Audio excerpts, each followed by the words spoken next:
And so if we take that mentality that life is never going to be perfect, you know, as soon as you solve a financial challenge, you got a relationship challenge. Yeah. You got a relationship challenge, you got a business challenge. You solve a business challenge, now you got a spiritual challenge. You got a spiritual challenge solved and a business challenge solved in a relationship, now you got a health challenge. The challenges are never going to stop coming in our life. What we have to do is program our mind to be ready for those challenges.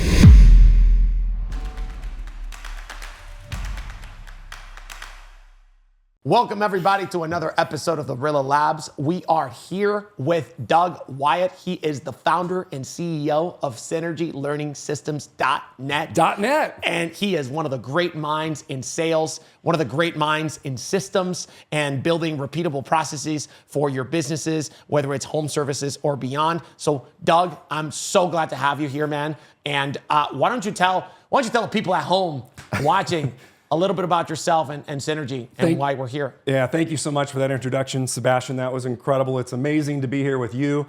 You are doing such amazing things all over the world. Thank you, man. And in the different industries. I am so impressed. You know, you mentioned that I'm a systems and a processes guy.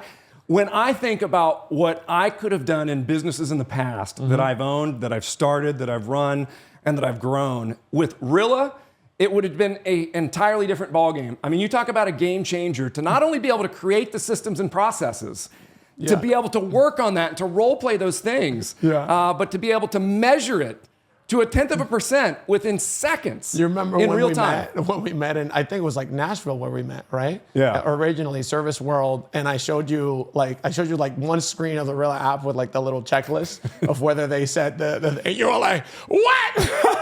I need that. I think about had a seizure or something. I don't know. I don't mean that bad.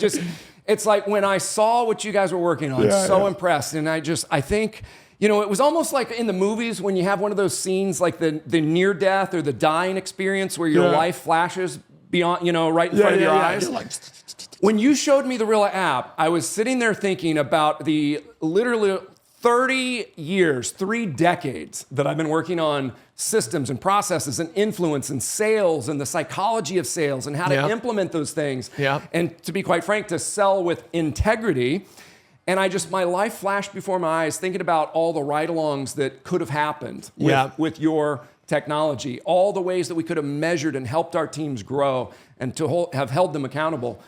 It was amazing. Yeah, because you had a really, I mean, I've heard your story many times, and it's a really fascinating a story of just how to become insanely interested in business processes. Yeah. Like you started like a door-to-door sales companies. You guys were selling coupons, right? Yeah.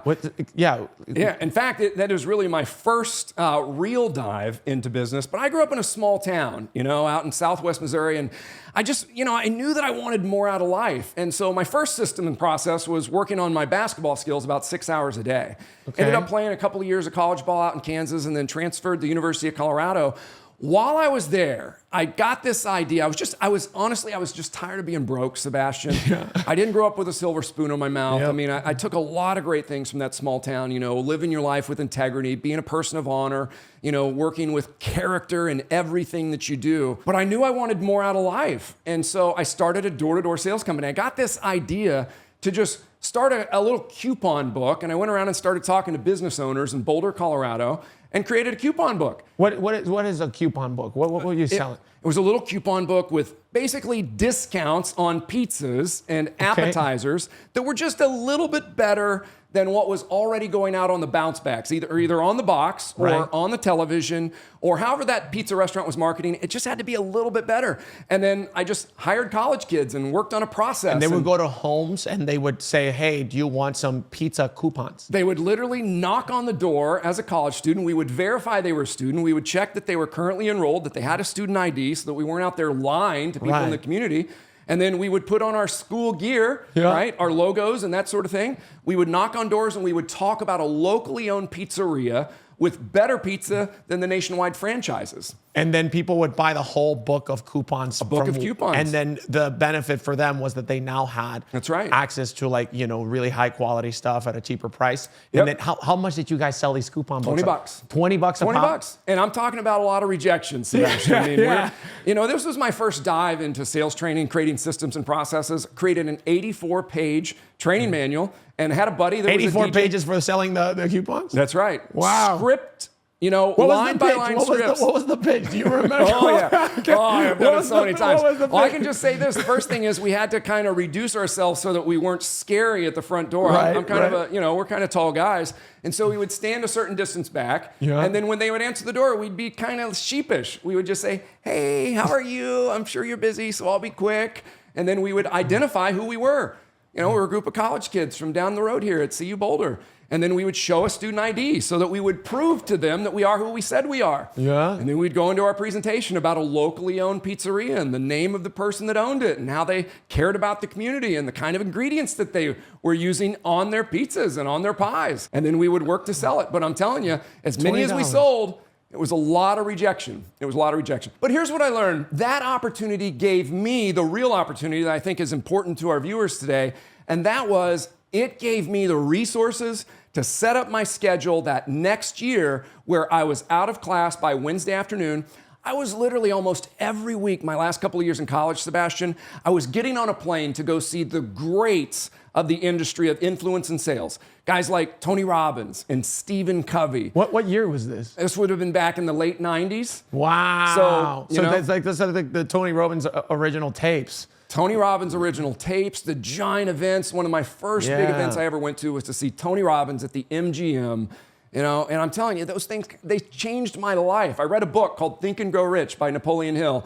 And then I started this coupon door-to-door business while I was in college. That's great. But what I really learned during my college years was on the mean streets of knocking on doors and flying around and seeing guys like Tom Hopkins and Brian Tracy, Wayne Dyer, Zig Ziglar, Tony Robbins.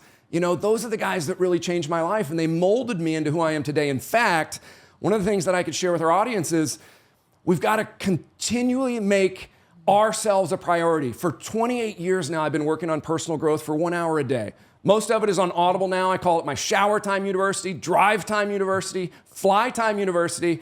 I do an hour of personal growth for at least an hour almost every single day for the last 28 years.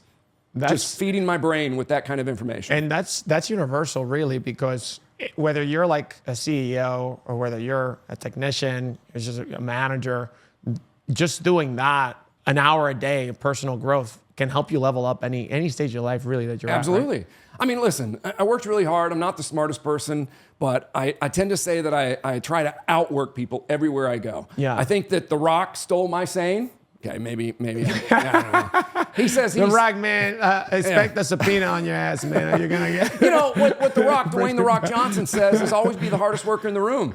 And so that's what I like to say. I always like to say, man, I'm going to be the hardest worker in the room. I find that the luckier I get is because of the harder I work. How does one go from, running a pizza coupon business to then running one of the most successful franchises in home services in the recent decades? It's a really great question. I was in a pizza restaurant one day training a new general manager.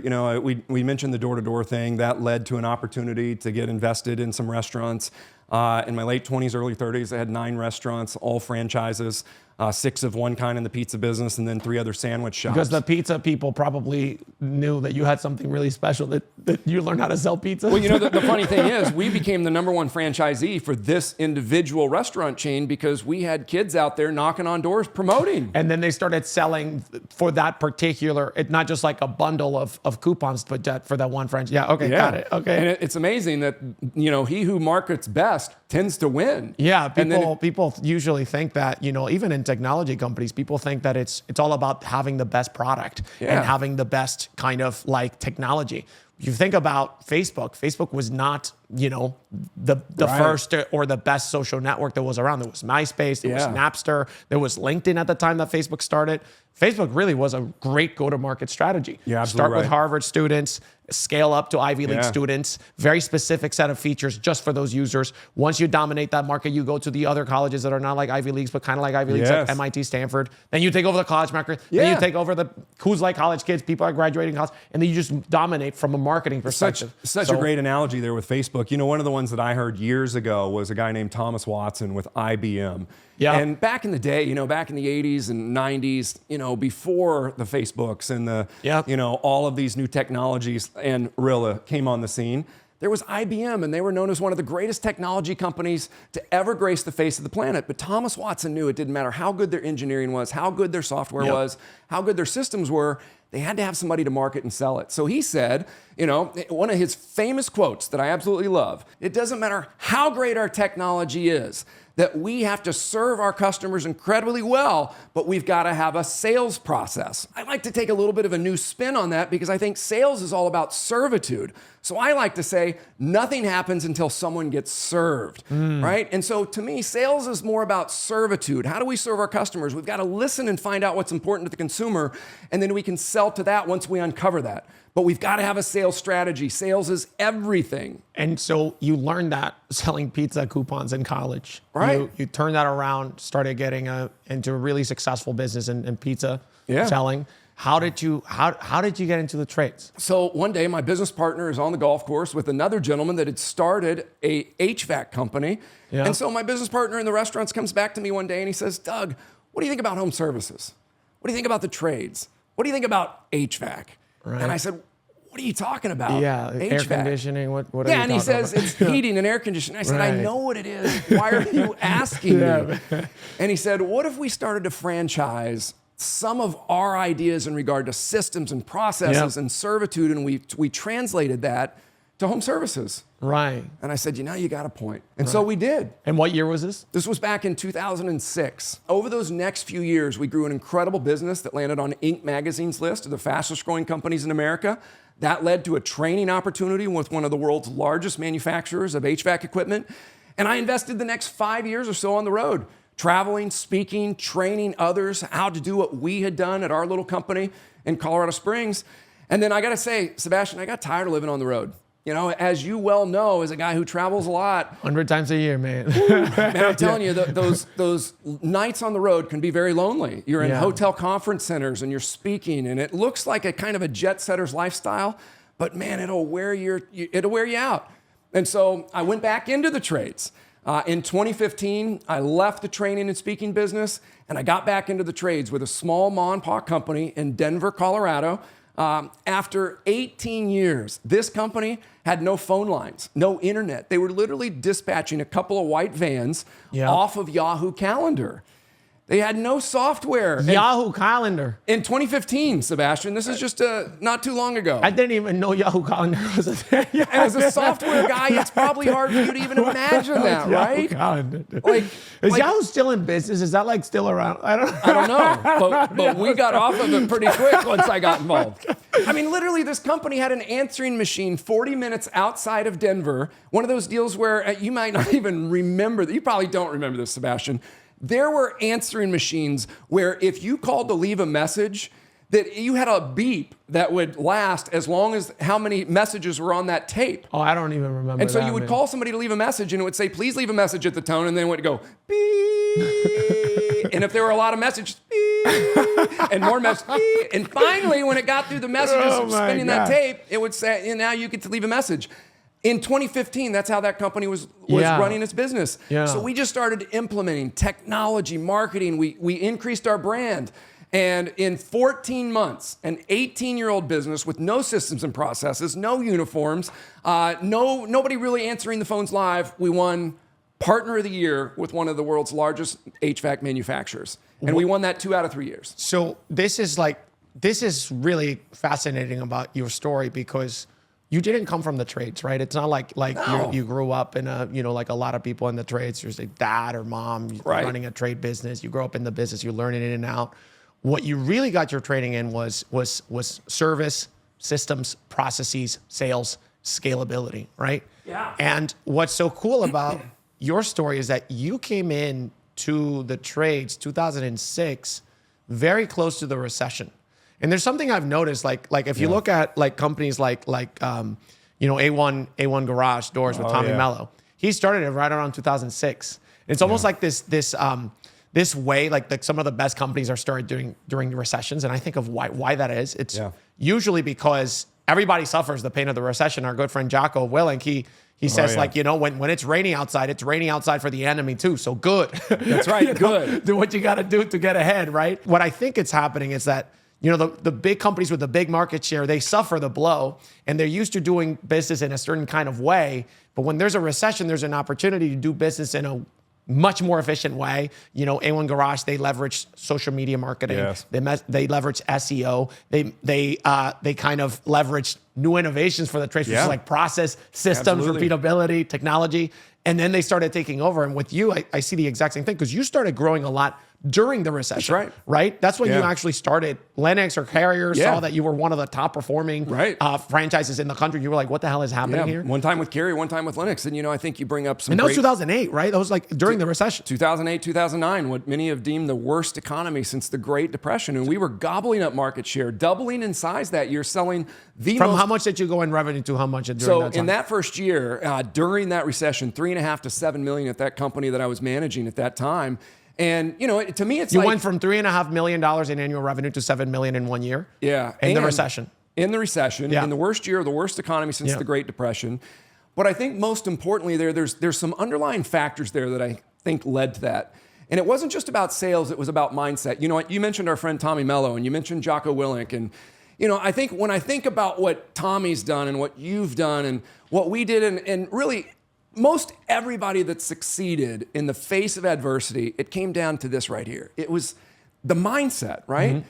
And you mentioned that, Jocko Willink says, it's raining outside. Good. Yeah. One of my favorite videos, and I've played this on repeat so many times, is Jocko has this one video, and he says, so you got challenges today. Good. Right? Yeah. Oh, it's raining outside. Good. Oh, you're having a bad day. Good. Yeah. Right? And he just keeps saying that. It's like, man, you've got to embrace life's challenges, because our lives will be a reflection of how we respond to life's challenges, not the challenges themselves. And so if we take that mentality that life is never going to be perfect, as soon as you solve a financial challenge, you got a relationship challenge. Yeah. You got a relationship challenge, you got a business challenge. You solve a business challenge, now you got a spiritual challenge. You got a spiritual challenge solved, and a business challenge solved, and a relationship. Now you got a health challenge. The challenges are never going to stop coming in our life. What we have to do is program our mind to be ready for those challenges. I like to say those are the red arrows. If you can imagine right now on a screen, the red arrows are coming at us. They're never going to stop coming. It's like a train coming down the tracks. And as soon as you solve one, another one's coming. If we ever get to the point where we think that, okay, now I've got it. I've got enough money in the bank, or I got the relationship that I want, just know there's something else coming, because when we let our guard down, we're going to be caught off guard. And so that's the thing, I think, with business growth and a bad economy, a down economy, a recession, whatever it is, it's that we attack the market with an aggressiveness, with an assertiveness, not in a way to lie, cheat, or steal, or to rip people off. I'm talking about attacking the marketplace to gobble up market share when everybody else is complaining.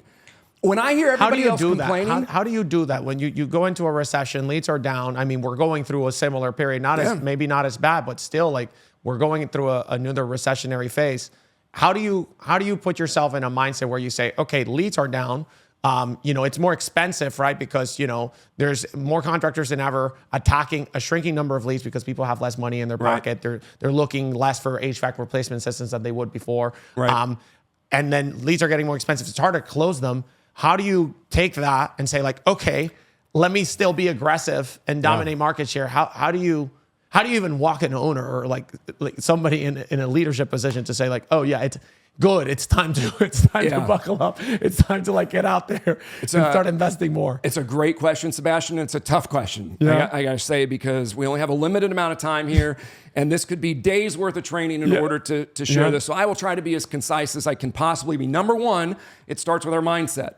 Every day, what are we doing in order to make sure that we have the mindset to go in there and work with our team to instill that level of confidence, that servitude, that we are going to gobble up market share, that we're going to dominate in the face of every adversity? Because most of our competitors are not doing that. And what I see with the people that we hang around, the type of people that are having tremendous amount of success in their life and business, is that it doesn't matter what's going on out there. They're working on what's going on in their heart and what's going on in their mind.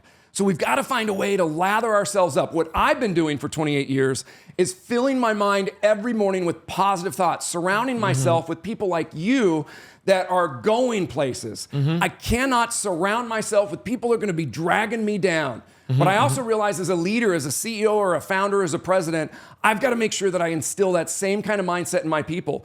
One of the things that I love here at the Rilla offices here in New York City is that as I got the tour around this amazing facility, is that there is a culture of personal development. There's a culture of mindset. As I walked around and I looked at all of the desk of all your incredible team members, they're all reading things. They're reading these books of these people that we're talking about.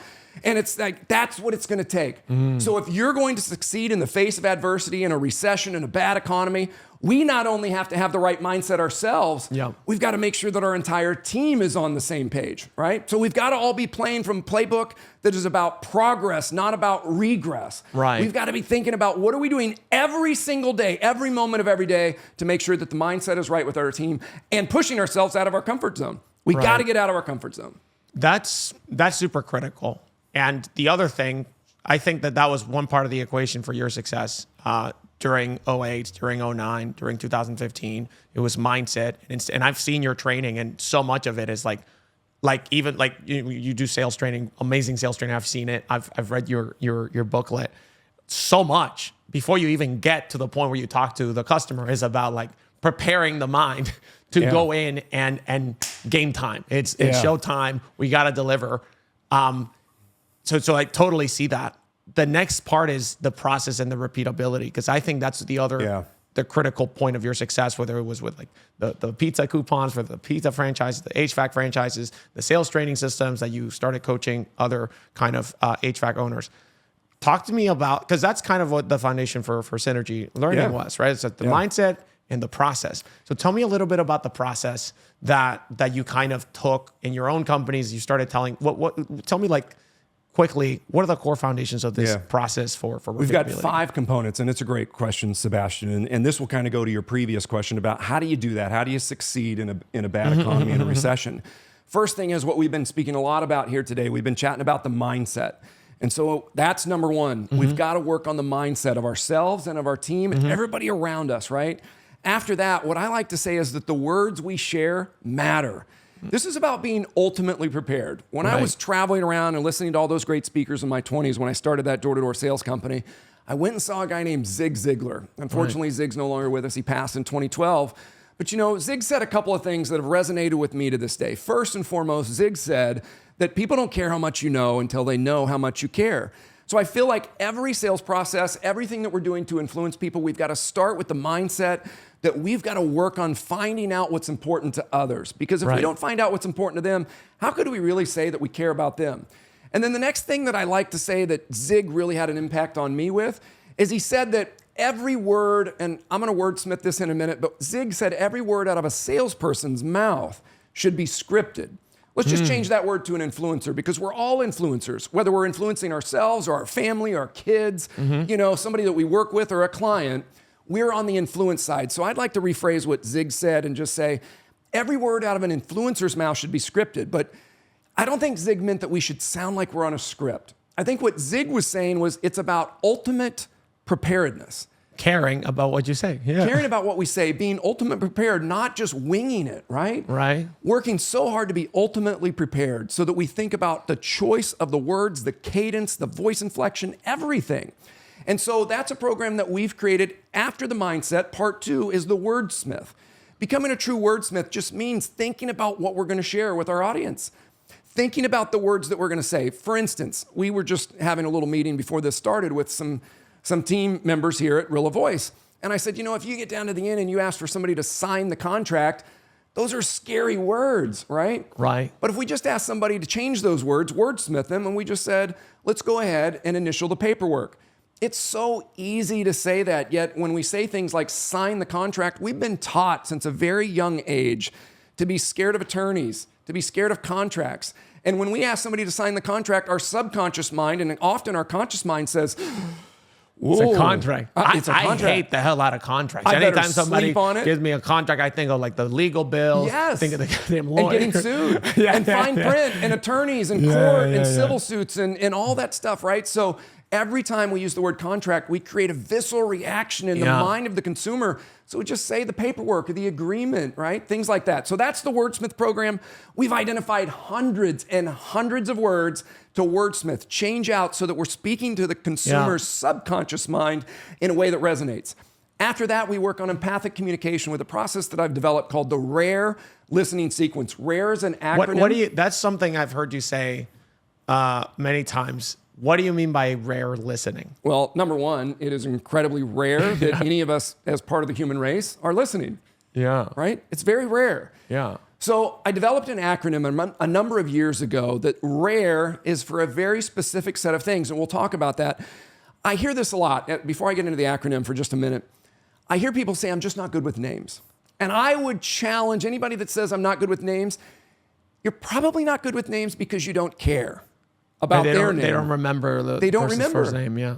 There's a couple of techniques that we can use, but the number one technique is Zig Ziglar said, people don't care how much we know until they know how much we care. If we don't take an interest in somebody else to learn their name, then we probably don't care that much about them. And the reason for that is that we're just asking them what their name is, not really caring, because we just want to impart what our name is and what we want to talk about. Right. And so when I meet somebody, I try to really focus on a couple things. And one is I look into their eye, and then what I do is I think about when they give me their name, I want to make sure that I get the pronunciation right. If it's a name that I'm not familiar with, if it's Bill, then I don't need to ask him to spell it. But if it's a name that I'm not familiar with, I might just ask him to spell that and then ask them to pronounce it again. And as they're doing that, what I'm trying to do is I'm creating a link to perhaps somebody in my past that I knew with that same name. So if I met Sebastian for the first time, I'd look directly into your eyes. I'm going to try to remember you for you. Yeah. But at first, I'm going to try to link you with another Sebastian that I've perhaps met or seen in a movie or something like that. Sebastian the Crab. Well, for me, I don't know what that is. The Little Mermaid. You're younger than me. Oh, okay. Sebastian the Crab. Yeah, I've never watched Sebastian. But I'm going to bring up this other movie with another young man. I think it was here in New York City with Sarah Michelle Gellar. And there was a guy named Sebastian in that movie. So when I first met you in Nashville, I linked you to that guy. Wow. I think it's Ryan Phillippe or something. His name was Sebastian, and they were in this movie where they were I usually get Sebastian the Crab. You're like, who the hell is Sebastian the Sebastian Crab? the Crab. But let's say that I've never met a Sebastian in my life. You become my first Sebastian. Yeah. And so now when I've met so many people in my lifetime, usually I can attribute, when I create that link. But as I get to know you, you become the new name, whatever that might be, right? Yeah. So you became the new Sebastian. Now I don't have to think about the guy from the movie. In the rest of my life, if I ever meet somebody named Sebastian, I'm gonna have this image of you in my mind. Right. But the key is slowing our process down so that when somebody shares their name, we're listening with the intent to understand rather than the intent to be understood. I'm a 7 Habits instructor. I have been for over a decade with the 7 Habits of Highly Effective People. Habit 5, seek first to understand, then to be understood. That's the only principle I'm sharing here. And then we can talk about RARE if you want. So yeah, when you talk about rare listening, I mean, one of the things we found with Rilla, the first things that we found when we started playing our AI and or just developing our AI to understand conversations, we analyzed like 500,000 sales conversations in the home. And one of the things we saw that the top performers do, like the top performers who bring 3, 5, 7 million in annual revenue to their businesses, is that they talk less than the average reps. Because the average reps, I guess that's why you call it rare, because the average reps, they talk 75 to 85% of the time versus the homeowner, when the top performers talk 45 to 65% of the time. Yeah. So it's like they're actually trying to listen to the other person, not talk them to death. You bring up such a good point, Sebastian. And so rare is very, very rare. Listening is very rare. And so what we did is we developed an acronym to help everyone kind of remember what are ways that I can become a better listener. So the first thing that we can do to shut down our brain from trying to respond, this comes back to habit 5 and the 7 habits, seeking first to understand rather than to respond, is repeat. If I can focus on exactly what you're saying without worrying about what I'm going to say other than repeating what you just said, and Chris Voss talks about this, right? Mirroring. And never split the difference. It's the mirror, but this is where I'm talking about just repeating the last 3 to 5 words that somebody said. So in the rare listening sequence, the first R is just repeat. What that does is it forces us to think about what they're saying. And this is a technique to remember their names too. Don't worry about giving them your name yet. They haven't asked you perhaps for your name. If I ask you what your name is and you say it's Sebastian, I could come right back and say, oh, Sebastian, I'm going to repeat it out loud, make sure that I said it properly. You'll correct me if I said Sebastian, you're going to go, no, it's Sebastian, right? Yeah, Something Sebastian, like that. yeah. And then I might say, where are you from? Now I'm linking you to Sebastian the Crab or Sebastian from the movie, right? And then now you're going to say, where are you from? And you're going to say, well, I grew up in the Dominican Republic, moved to Miami, and then moved to New York City. Yeah. So now I'm linking those things. I'm creating a mental mind map in my mind, Dominican, Miami, right? Because I think that's what you shared with me. Right. Almost a year ago when we first met, but I remembered that because it mattered to me. Right. So that's slowing down the process, saying, I'm going to repeat back what he said. Oh, so you're from Miami, and then you went to college, you moved to New York City, and that's where you live now. All right. A in the rare listening sequence is acknowledge the emotion that they must be feeling. That doesn't mean that you do it right away. When I meet you and you say, my name's Sebastian, and I share a little of your story, I go, wow, that sounds really intense. Or I don't start guessing the emotion right away. But as we start to go through a conversation, I might guess the emotion, acknowledge the feeling. If you're speaking to me in a very, let's say, and this wouldn't be you, but if you seem depressed, right? I wouldn't say the word depressed, but I might acknowledge the emotion. I might say, Sebastian, if I'm hearing you correctly, that sounds like it was a pretty frustrating experience. You might then come back and say, no, it wasn't frustrating. I was furious. Yeah. And then I would say, wow, that kind of sounds then like it not only was making you furious, incredibly angry. So now I'm just using words. That would bring us to the next R. The next R is, well, in the rare listening sequence, it's R squared. So if you ever see this in print, rare is R-A-R-R-E. So it's the R squared, put the little squared on there. The R squared is for rephrase and relate, okay? So if you said, I was furious, and I say, wow, I think, I've never been in that exact situation, so now I'm gonna relate and rephrase. But I've been in a similar situation that made me really angry. Right. I just did rephrase and relate. I didn't say I've done the same or been in the same. I related, wow, I've been in a similar situation, and I was angry too. So I didn't repeat the words you said. You would have said furious. Yeah. Now I'm going to rephrase your word to angry, and I'm going to relate saying similar. Here's one of the biggest challenges that I see in sales and in every area of our lives with empathic and effective communication. We tell people we understand when we don't. Right. We as humans, as the human race, are so drastically different. We never can truly understand how another human being is feeling.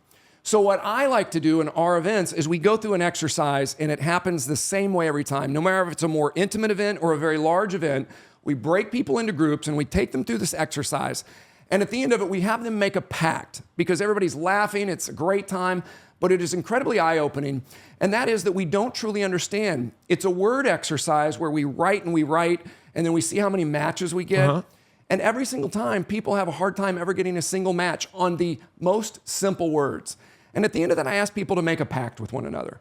And I say, never again say the words to another human being, I understand, I completely understand, I totally get it, I know what you mean. Which we say all the time, even in sales training. It's the same way for me. Yeah. We never say that. Why? Because it's never exactly the same. We've never been in the same situation. I'll give you an example. Let's just say that you had lost, let's say that you were a huge animal lover and you lost your dog this year. Right. And let's say that I've had a dog pass away before and that we're both animal lovers. You had a different dog, you had a different experience with your dog. Right. Even if we're both animal lovers and we both had dogs, I should never say to you, Sebastian, I know exactly how you feel. I've lost my dog. You don't know exactly too. how I feel, man. I love Timmy more than you loved your dog, man. Exactly. Now we're in an argument. Timmy's a better dog than your dog. Yes. Yeah. Even if it's on your subconscious, Sebastian, you're thinking, oh, he thinks he knows. Oh, he thinks he knows Timmy, man. Same thing if I lost my mom. Same thing if I went bankrupt in business. Same thing if I had a flat tire. Every situation, every experience for us as a human race is so different. So in the RR, the rare listening sequence, one of the things that we say is never say, I understand, or I get it, or it's the same way for me. Just change it a little bit and just change it to relate, saying, rephrase and relate. I can't exactly understand what that was like for you, but I can relate. I've been in a similar situation before, and when it happened to me, I was incredibly frustrated and angry myself. Okay? I can't imagine the pain you must be feeling. I can't imagine. Let's just say that we had both lost our mother in the last year. Let's say that you and I were brothers and that we lost our own parent that we shared as a parent. Yeah. I should still not say to you as my brother, I know how you feel, because you had a different relationship with our mom or dad. So how would you say that then? I would say, Sebastian, I can't imagine what you're going through. You know, I love Dad too. But we both had so many different experiences with him. You know, if you ever want to sit down and chat about what your experience is or what you're going through, I'm here for you. Yeah. But I'm never going to say, Sebastian, I know exactly how you feel as my dad too. Yeah. No, because you're thinking, oh, really? Oh, so you were on every fishing trip I went on? You went on every hunting trip? What? You know, oh, so you went to every ball game? Oh, so you had the same experience when you went off to college and I stayed home? They're going to be thinking about why it's not the same. They're going to be thinking about the day that they got in trouble for not doing the laundry on time and their chores, and that you got to go off and play with your friends. Yeah. They're going to think about those situations. So our audience, after we go through that experience and that exercise, we make a pact. And now we do have, and that's in the extreme, because then when people say, I completely understand, it's usually like a technician, customer's angry, they're pissed off, or a CSR, be like, you sold me a unit, it doesn't work, my toilet's flooding, my house is crap because of you. I completely understand. No, you don't understand. You know what the homeowner is thinking? So let's talk about the trades for a second. Let's say that it's a CSR on the phone working within an HVAC or a plumbing company. Yeah. And the customer calls up, it's 10 degrees below zero outside. They've got a brand new baby and they have a furnace that's not working. The snow is flying. They call in. It's a system they installed or not. Yeah. And the homeowner says, my furnace isn't working. And the CSR tries to relate to them and says, oh my gosh, I completely understand. What is the homeowner thinking? The homeowner is like, oh, you work at an HVAC company with 100 technicians and know exactly what's wrong with my furnace, could dispatch anybody at any time to work on your own system, and you'd probably get it for free. And you say you completely understand. A technician walks over and goes, oh, your furnace isn't working. I completely understand. Oh, really? Because I don't know how a furnace, as the homeowner, I'm going to say, I don't know how the furnace works, and you're telling me you understand what I'm going through when you're here to make money and I'm here to spend money, you think you understand? So no. Let's spin it in this situation. Homeowner calls pissed off, toilet's flooding, it's our fault. I don't say I completely understand. What do I say as a CSR? So this is an existing customer of ours? Yes. I'm immediately going to say, I'm going to empathize, okay? I'm going to... Is that the last part? Well, is that the E? No, in fact, let's finish that so that we can do a little role play, okay? Yeah. The last E is what we're all really good at, and I mean really, really good at. This is where we express how we feel. We get to talk about what we want to talk about. So the RARRE, the last E, is we get to express. And that's what we're all really good at. We're just going to say, let's hedge our bets a little. I like to say, just kind of toe into the water when you're getting ready to express. Instead of just telling people about what you want to talk about, you might make sure that you've given them what I call psychological air, the ability for them to feel like you've heard and understood where they're coming from by empathically listening, doing the repeat, acknowledge the emotion, rephrase and relate. And then we just ask a question and say, Sebastian, may I share with you how I was feeling in the situation? Sebastian, would you mind if once you feel like I understand where you're coming from, if I share what I was thinking in that scenario? Yeah. So I'm kind of toeing into the water a little bit. Right. Okay? So you want to go back to that So let's example go. So listen, Doug, I'm out here and your technician, he came over, he fixed my plumbing. Well, he didn't fix it, man. My toilet's flooding. My house is a mess. And I need somebody out here right now because I'm going to tell you right now, man, you need to give me a refund. I'm going to put some bad reviews. I don't know who the hell you guys think you are coming into my house and ruining my goddamn holidays. Now, I would not have been smiling. I know we're on camera right now. You're calling into a home service business, right? That has a serious challenge on something we installed. And I hate you guys. Yeah, you're a pretty tough customer, but for those of us in the trades, we know that unfortunately calls like this happen much more often than we'd like to think, right? Yes. And even the greatest companies out there, this happens a lot, right? Yes. Sebastian, let me ask you this before I give you my answer. What do you think the knee-jerk reaction for most CSRs to do on the phone right now is? They say like, oh, I'm so sorry, I completely understand. No, yeah, they may apologize, or they may just say, what's your address? Imagine a person calling up saying, and hopefully you can remember that because we're going to role play this. Imagine calling up that frustrated, that upset, home is flooding, whatever else is going on, right? And you're threatening bad reviews because you feel like that's what you have to do to get anywhere with a contractor, right? Because that's been your previous experience, right? So I don't even blame you for acting that way because you've been poorly treated by contractors probably for the most of your entire life. And so the knee-jerk reaction, what most people's default setting is to do what? Let's just make clear. We say, oh, I understand exactly. Does the homeowner feel like that you truly understand? No, we're creating conflict with that homeowner immediately. Instead of dissipating the situation based on effective communication, we're actually ratcheting them up, because as soon as we start to say we understand, oh, I totally get it, no. Yeah. If you say we have customers that go through this all the time, Right. what kind of confidence is that instilling in people? None. Oh, so you have customers that you flood their basement all the time? Great. None of that is working. It's having the opposite impact. Right.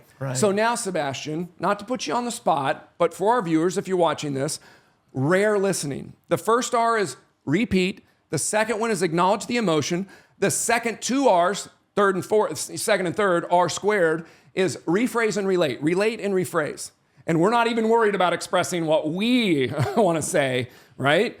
Not yet, not the E. That's going to come later, okay? So if this person came up, all I do is I just plug this in to a framework, a system, a process of communication. So the first thing I'm going to do is I'm going to listen intently when this call comes in. I'm either going to be taking notes in my software, or I'm going to be jotting a few notes down because this person hasn't told me maybe their name, maybe it came up depending on my phone system, maybe I'm seeing the customer, but if not, I'm writing some notes, bullet points as fast as I possibly can about what you just shared as a consumer. Right. First thing I'm going to do is show empathy, okay? Yeah. Empathy is different than sympathy. I don't know, we probably don't have time to go into all that right now. Brene Brown, Daring Greatly. I know that I saw that book on some of the desks around here in your facility. Brene had a great example of to show empathy versus sympathy. Here's the best way I've ever heard it described, and this was Brene Brown. She said, imagine that you come up on a big dark hole in the ground and there's a friend down in that hole and they're stuck. If I share sympathy, I just walk up and I go, Sebastian, oh my gosh, that looks terrible. I'm so sorry you're down there. That looks dark and cold. You must be hungry. That's sympathy. You're just apologizing for the situation. Right. Empathy is jumping in the hole with them. Yeah. Jump in the hole, and then you're looking up with them, and you're going, This sucks. this sucks. It's really dark and cold down here. Yeah. Man, this is kind of scary. Now you've gotten the hole with them, right? Right. So think about in the first couple of stages there, we're going to either repeat back what we said, what we heard them say, to let them know we were listening and hearing them. We're going to acknowledge the emotion they must have been feeling. And then the next thing is we're going to rephrase and relate, but we are not, under any circumstances, tell them that we totally get it, we completely understand, or any version of that. Right. Okay. Are we ready now? Let's roll the dice. Now, here's what I'm going to do. So you're really upset. You don't have to go through the whole thing. You're pissed, right? The thing is flooding. Was there anything else there that you really wanted to get across to me? No, I'm just pissed off, man. We installed it. Yeah, you guys installed it. I hate your business. I'm going to put some bad reviews. I want to fix right now. And so what I'm hearing is this person is behaving in such a way because, number one, they're incredibly frustrated. They're upset. They're making threats. They're probably treating me in such a way that they think is going to work for them to put so much fear in me that we send somebody and actually make it right. Yes. They're afraid of contractors, rightfully so, because there's a number of them out there that give us all a bad name. Yes. First thing I'm going to do is I'm going to empathize and I'm going to jump to acknowledge the emotion. I'm going to take a guess at it. So here, situation like this, if I'm a CSR, I'm going to say, oh my gosh. And sir, what was your name? My name's Bob. Bob, I am so sorry to hear that that's going on. I have no idea what's transpired at your home so far, but I give you my word, we are going to do whatever it takes to solve this challenge immediately. So I'm gonna allow him to hopefully dissipate. I'm not gonna say, oh, it wasn't our guy. Our guys only do great work. I'm not gonna say I understand. Yeah. I'm going to apologize, empathize, and I'm gonna use his name as he gave it, right? Who am I speaking with? If you're that upset, I'm probably not going to say, who do I have the pleasure of chatting with today? Because he's not pleasurable. I'm also going to wordsmith that. I'm not going to say talking to. You see the difference? If I say, who am I talking to? Nobody wants to be talked to. Who am I speaking with? Our kids, in fact, I would wordsmith speaking to chatting. Who am I chatting with today? Who do I have the pleasure of speaking with? I might lower the intensity of the conversation, but I'm not going to say, who am I speaking to? Who am I talking to? I'm going to soften my voice. This is why cadence, tone, volume of our voice is so key. Yeah. And I'm just going to say, I am so sorry to hear that's going on, Bob. Who do I have the pleasure of speaking with today? Oh, it's going to be my pleasure. I'll tell you that, right? He may say something like that. So I'm just going to say, who am I speaking with today? And I'm going to do that in a whisper tone. I'm going to slow that process down. And then I'm going to come back and encourage them to know that we take this very seriously and that we are going to do whatever it takes to fix it. I don't know what's going on, but we're going to get to the bottom of it. So I'm going to reassure them. Yeah. And I'm going to immediately go into my repeat, acknowledge the emotion, relate, and rephrase. So I'm going to say, if I'm hearing you correctly, Bob, what I'm hearing you say is you are incredibly frustrated and that we've had somebody out there installing a number of different things and that it is not working. That is exactly what I'm saying. And not only is it not working, you have a leak right now. That is correct. And you expect it to be taken care of Immediately. I cannot imagine, see the difference? I cannot imagine what you must be going through right now, but I can assure you that when you chose ABC Contracting, that you chose the right place. And even though it may not seem that way right now, I give you my word that we are going to see this through to the end and make sure that you are 100% satisfied. Right. Bob, can you share with me any additional things that might be going on out there? And in just a moment, I'm going to place you on a brief hold, and I want to share with you what I'm going to be doing while you're on hold. Right. And then I'm going to give them a set of steps so that they don't feel like I called the place and they put me on hold. Yeah. Anytime we place somebody on hold, we've got to have a specific set of steps of what we're doing that's going to build value in the consumer's mind. So what we share in our programs on the CSR side is that we're going to share a couple of things. The first thing that I'm going to do is we are going to pull your file.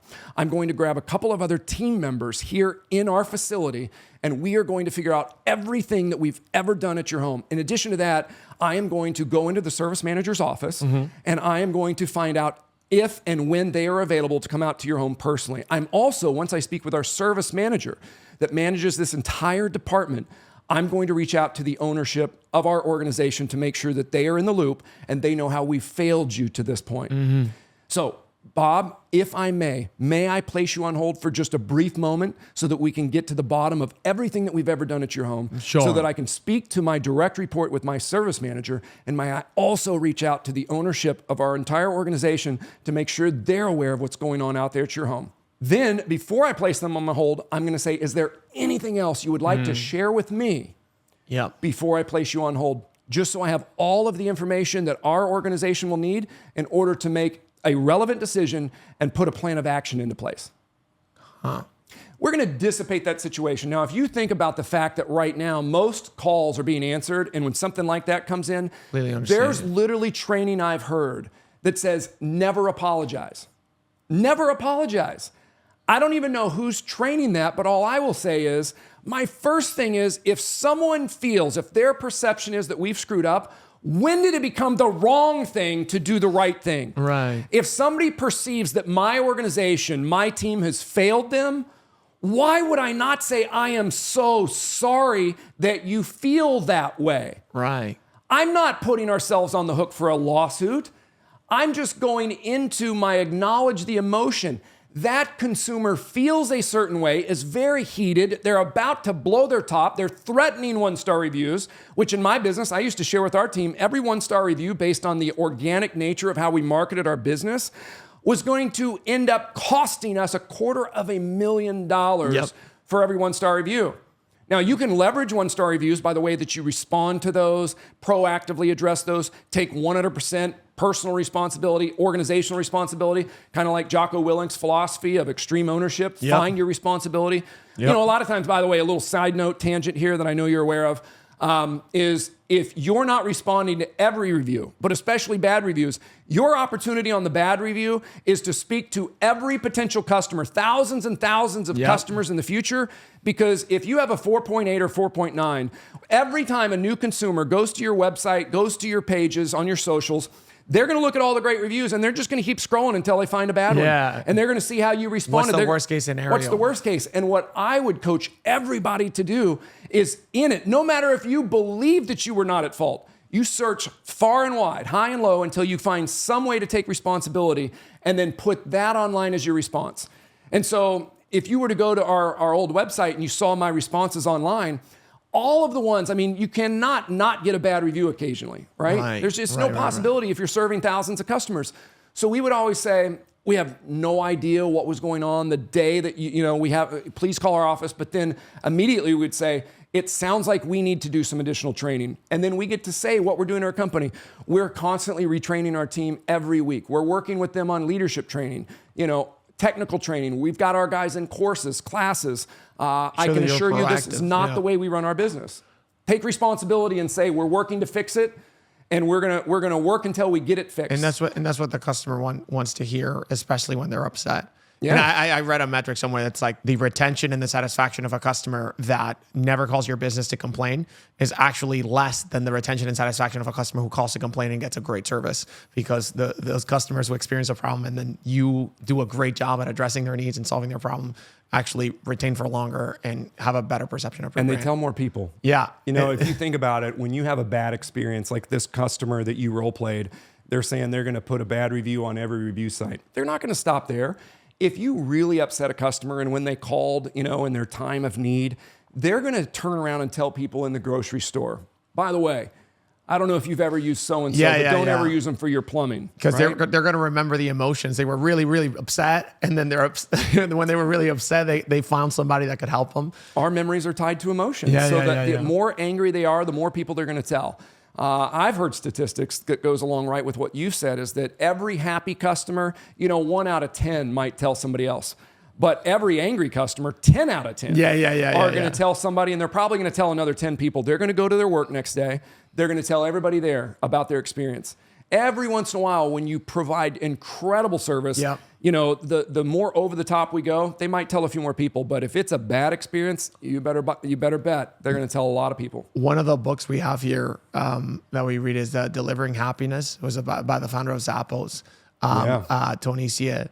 And he, one of the things they did at Zappos is, Zappos was like an online shoe store, and they spent very little money on sales and marketing. So they spent very, very little money on marketing online, and they were competing with Amazon, competing with like very large. They were acquired by Amazon eventually. One of the things they did is they over-invested in their customer service because that was their marketing. So when people called them to complain about the service, to complain about the shoes, to complain about something that went wrong, they trained their CSRs to care a lot about their customers. And there was like one of their records was for the longest call was like 5 hours that the CSR stayed on with the customer. The customer just telling about their life, their problems. And that's how they grew organically, because they weren't investing in sales, but they were investing in marketing through amazing service that would lead to referrals and people with like really, really happy experiences. So definitely. A 5-hour call, if I could just address that really quick, Sebastian, it reminds me of a very successful business owner I met years ago. Her name's Bev, and she owns the world's largest manufacturer of wooden spoons. She employs an entire village of people across the pond. And she's got a spoon hanging behind her desk, and she always gives this to new people that she meets. And of course, she produces thousands of them. And the spoon has this engraving on it, and it's burned into these spoons, wooden engraving, and it's got a cat in a noose hung with its tongue out, and you can tell that it's like dead. Yeah. And the saying on the spoon says, "Don't bring me a dead cat without a shovel." And what she's saying is, don't ever just unload your problems on me. If you have a problem and you want to come and complain to me, play the victim card, don't ever just bring me the dead cat. Bring a shovel and help me bury it. You got to help me dig the hole. So one of Bev's rules with her team was, if there's a challenge, when you come to me, you solve the challenge as if you were me. So when you bring me your challenge, you bring me your problem, whatever's going wrong, you tell me how you would solve it if you were in my seat. Right. Don't just bring me the cat and drop it off and let me bury it. So that stuck with me for many, many years. And when you said there was a customer service agent on the phone for 5 hours, that customer service agent was not just putting somebody on hold and going up the chain and dropping off a dead cat on the boss's desk, right? And so what I've always done in my organizations is I say, don't bring me a dead cat without a shovel. So one of the things that I would do if we were really in a CSR program is I would say, before you put them on hold, that's why we're saying, is there anything else? One of the things that I would not allow at any of my organizations is to have an upset customer, because it's going to happen, and just allow a team member to come to me and go, you got to take this call. Take this call, because they're so upset and they're going to sue us and they're going to put 5-star, one-star reviews all over the web, and they want their system bought back or whatever it is. They had to be trained well enough that they took amazing notes. They empathically listened. They went through the rare listening sequence. They never said, of course I understand, or I know how you feel. And then they would bring that to us. And the other questions that we would ask before we put them on hold to take it to the boss, the manager, whoever, the leader in that organization. We would say, ask them how they want it to be resolved. Right. At least that way, when the notes come to me or I pull it up in the software, I've got this very distinct plan, exactly what happened. Now I can look at customer history. Now I can say, and what does the homeowner expect? Right. Now I can go into that call with eyes wide open rather than a team member going, Doug, you got to take this. They're really angry. Don't ever blindside me like that. That is a dead cat without a shovel. Bring me the shovel, be ready and prepared, and you never drop off the ball or just hand that off. Like you said, that 5-hour customer service call was that person taking responsibility to say, I'm the person that they got, and I'm going to serve this customer as best as I possibly can, even if it's 5 hours long. So rare. It's repeat. Repeat. Then this rare is acknowledge the emotion. Acknowledge the emotion that the person must be feeling. We as humans communicate with emotion. Yeah. Even if there was no emotion. What is the emotion? What? Apathy, disinterest. Yeah. If I'm speaking with you and I'm trying to, let's say that we're marketing a home service project, right? Small or big, and the homeowner's not saying anything. I could say, John, yeah, you seem a little disinterested. Sounds like this didn't resonate with you. It sounds like the information I'm sharing, I'm curious. Before I arrived here, if you could wave a magic wand and have learned any of the information that you would have preferred to have learned in the last 10 minutes since I arrived, what would that be? Yeah. Now he's just going to tell you how to sell to him. Yeah. Right? He might even apologize and just say, I'm sorry, I'm so distracted. My kid was supposed to get off the bus 10 minutes ago and I just saw the bus drive by and my kid didn't get off. Now he wasn't going to listen to anything else about your home service project anyway. Say, oh my gosh, John, I completely understand what it must be like to not have your child. Yeah. No! Yeah. We're going to say, oh my goodness. Empathy, I can't even imagine what you're going through. John, why don't we call a timeout here and allow you to start making some phone calls? Yeah. Does your child have a cell phone number? Is there anything that I can do to help? Right. Now it's about being a good person. This is about acknowledging the emotion you must be feeling. I felt disinterest. Now, what if he doesn't say, my kid didn't get off the bus, and he says, I'm sorry, Doug, I was distracted. And you know what? That's not fair to you. I was just thinking about an email that arrived right before you got here. Now I can say, hey, John, no need to apologize. I can't imagine what that must have been like. May I give you a few minutes to reply to that email and then we can just hit the reset button? Yeah. Now, if he says, no, it's something that I'm not going to be able to handle until my direct report gets back next week.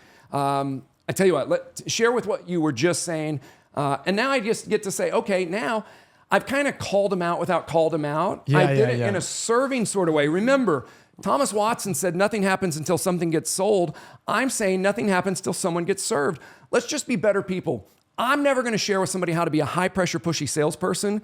We're going to talk about serving customers better by being better people, taking true interest in what matters to them. So we have a system like this, right? And we have with acronyms, and we know exactly in specific situations how to handle specific situations with specific solutions that serve customers better. One of the things you told me is that one of the biggest problems in the world is that people know exactly what to do, but won't do it, right? Like they know exactly what to do. We have a plan, we have a system, we have specific situations, we have role play that we can do, but people won't follow the plan. And the first thing that you said about the best salesperson in the world is completely scripted, right? I hear that. I think of our customers, service managers that might be listening, and they think of their technicians. It was like, me scripted. No, I don't want to sound like that. I want to put my own spin to it. I have my own way of doing things. And I think about the fact of how difficult it is to get people to have their processes implemented, especially when it's on the field, when you're not there with your people, for at least for home service businesses, like all of their top line and bottom line happens from a conversation that they're not even there to see what's happening. That's right. You did this even before Rilla came out, right? Like it would have helped you, but you managed to build scalable processes with people selling in people's homes and people serving customers in people's homes. And you managed to do it at a wide scale many times over. You did it in 06, 08, 09. You did it back in 2015.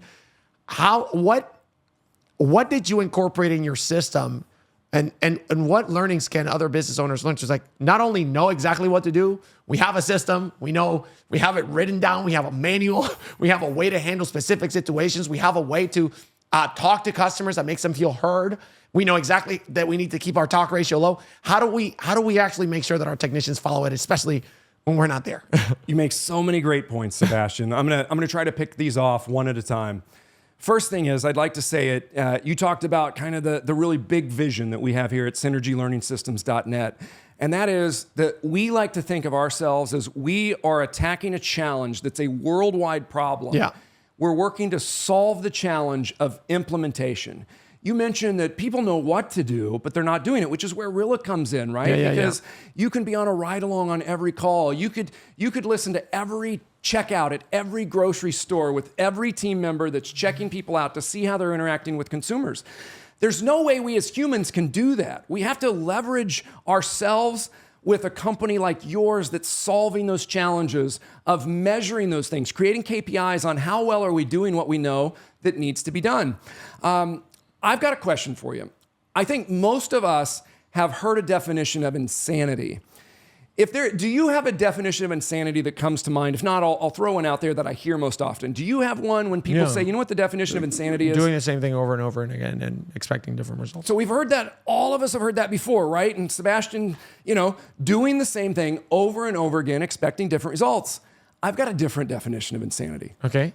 Finding something that works and stop doing it. Yeah. Why do we do that as a human race?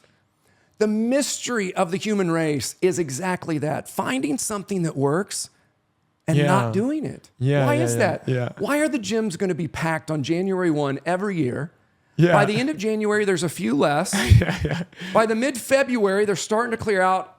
And by March 1st, they're back to the way they were the other 9 months of the year. Yeah. Why? Eating healthy, eating nutrition, working out consistently, doing a little cardio, lifting a few weights. We all know it's going to work if we do it consistently. Yeah. And the people that signed up and bought the gym membership even know it so much so that they don't cancel their membership. Right. And the gyms know that they're going to cancel the membership, so they lock you into a contract with tons of fine print that it's almost nearly impossible to get out of. Yes. This is the challenge of implementation.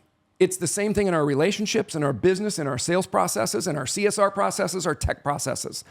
How did we solve it at our own company? Number one, we were ultimately prepared.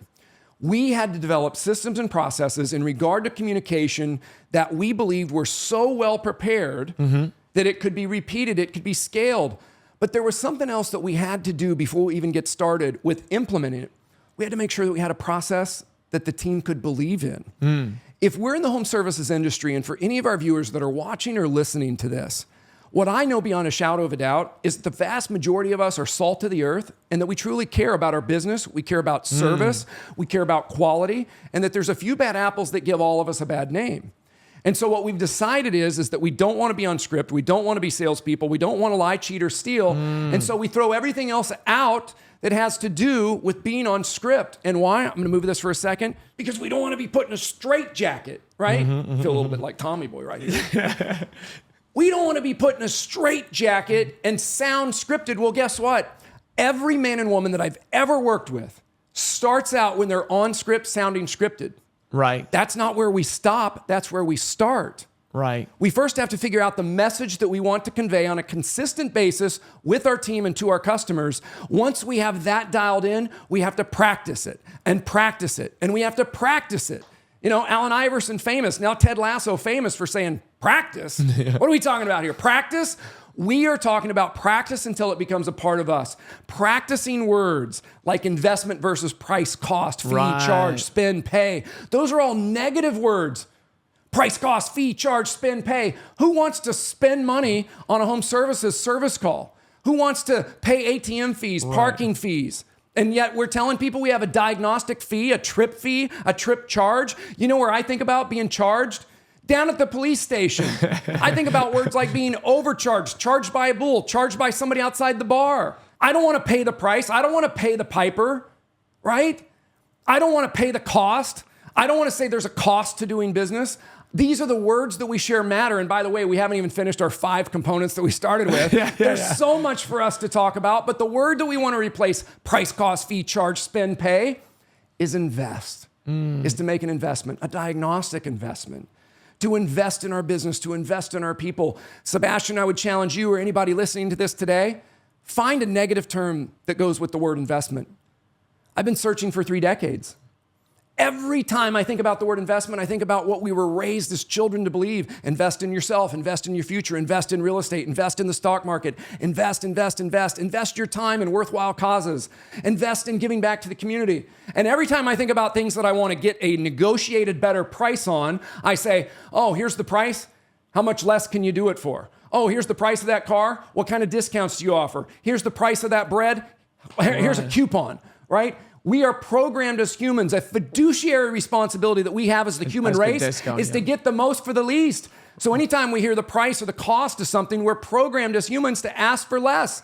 Less price, more stuff. Yeah. We want the most for the least. So that's why I say the words that we share matter. So to get us back on track, I apologize. I love this stuff. I've been studying the art of persuasion, the psychology of persuasion for over 30 years, developing ways, and this is what I'm going to bring it back to, because you asked, Doug, how did you do it even before Rilla? Yeah. The first thing was ultimate preparedness with a system, a process, a script, if you will, yes, that was built on high service, not on high pressure. Right. If we're trying to implement a system to teach our teams to high pressure people, you're never going to get mass implementation across the board. Because people don't believe in that. You're going to find 1 out of 10 or 1 or 2 out of 100 that are willing to go out there and pressure somebody because they're so hungry, they want it so bad for themselves, their family, that they're literally willing to go out there and do anything to make that sale. And that's not what we teach.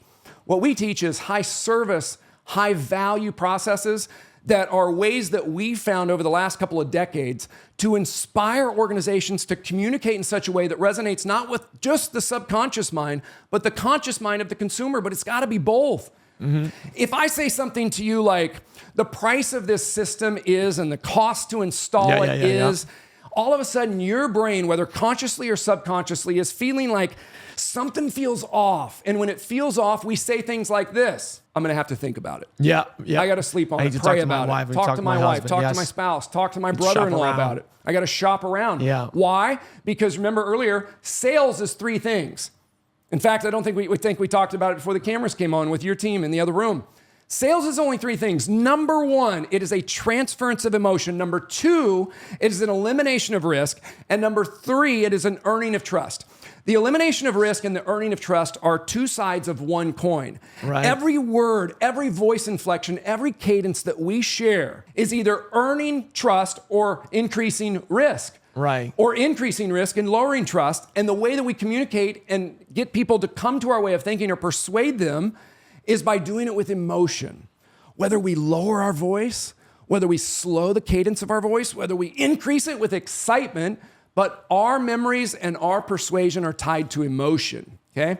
So when we get into these high-value sales processes, we've got to think about, number 1, is it something that will resonate with a person of good character? Right. If it's not something, one of the things that we share at Synergy all the time is, if you wouldn't recommend it to your very own grandmother, then you sure as heck better not recommend it to your consumer, whether that be a homeowner or any other line of business or industry. Take care of people like you would take care of your very own family. Don't recommend something just for a commission.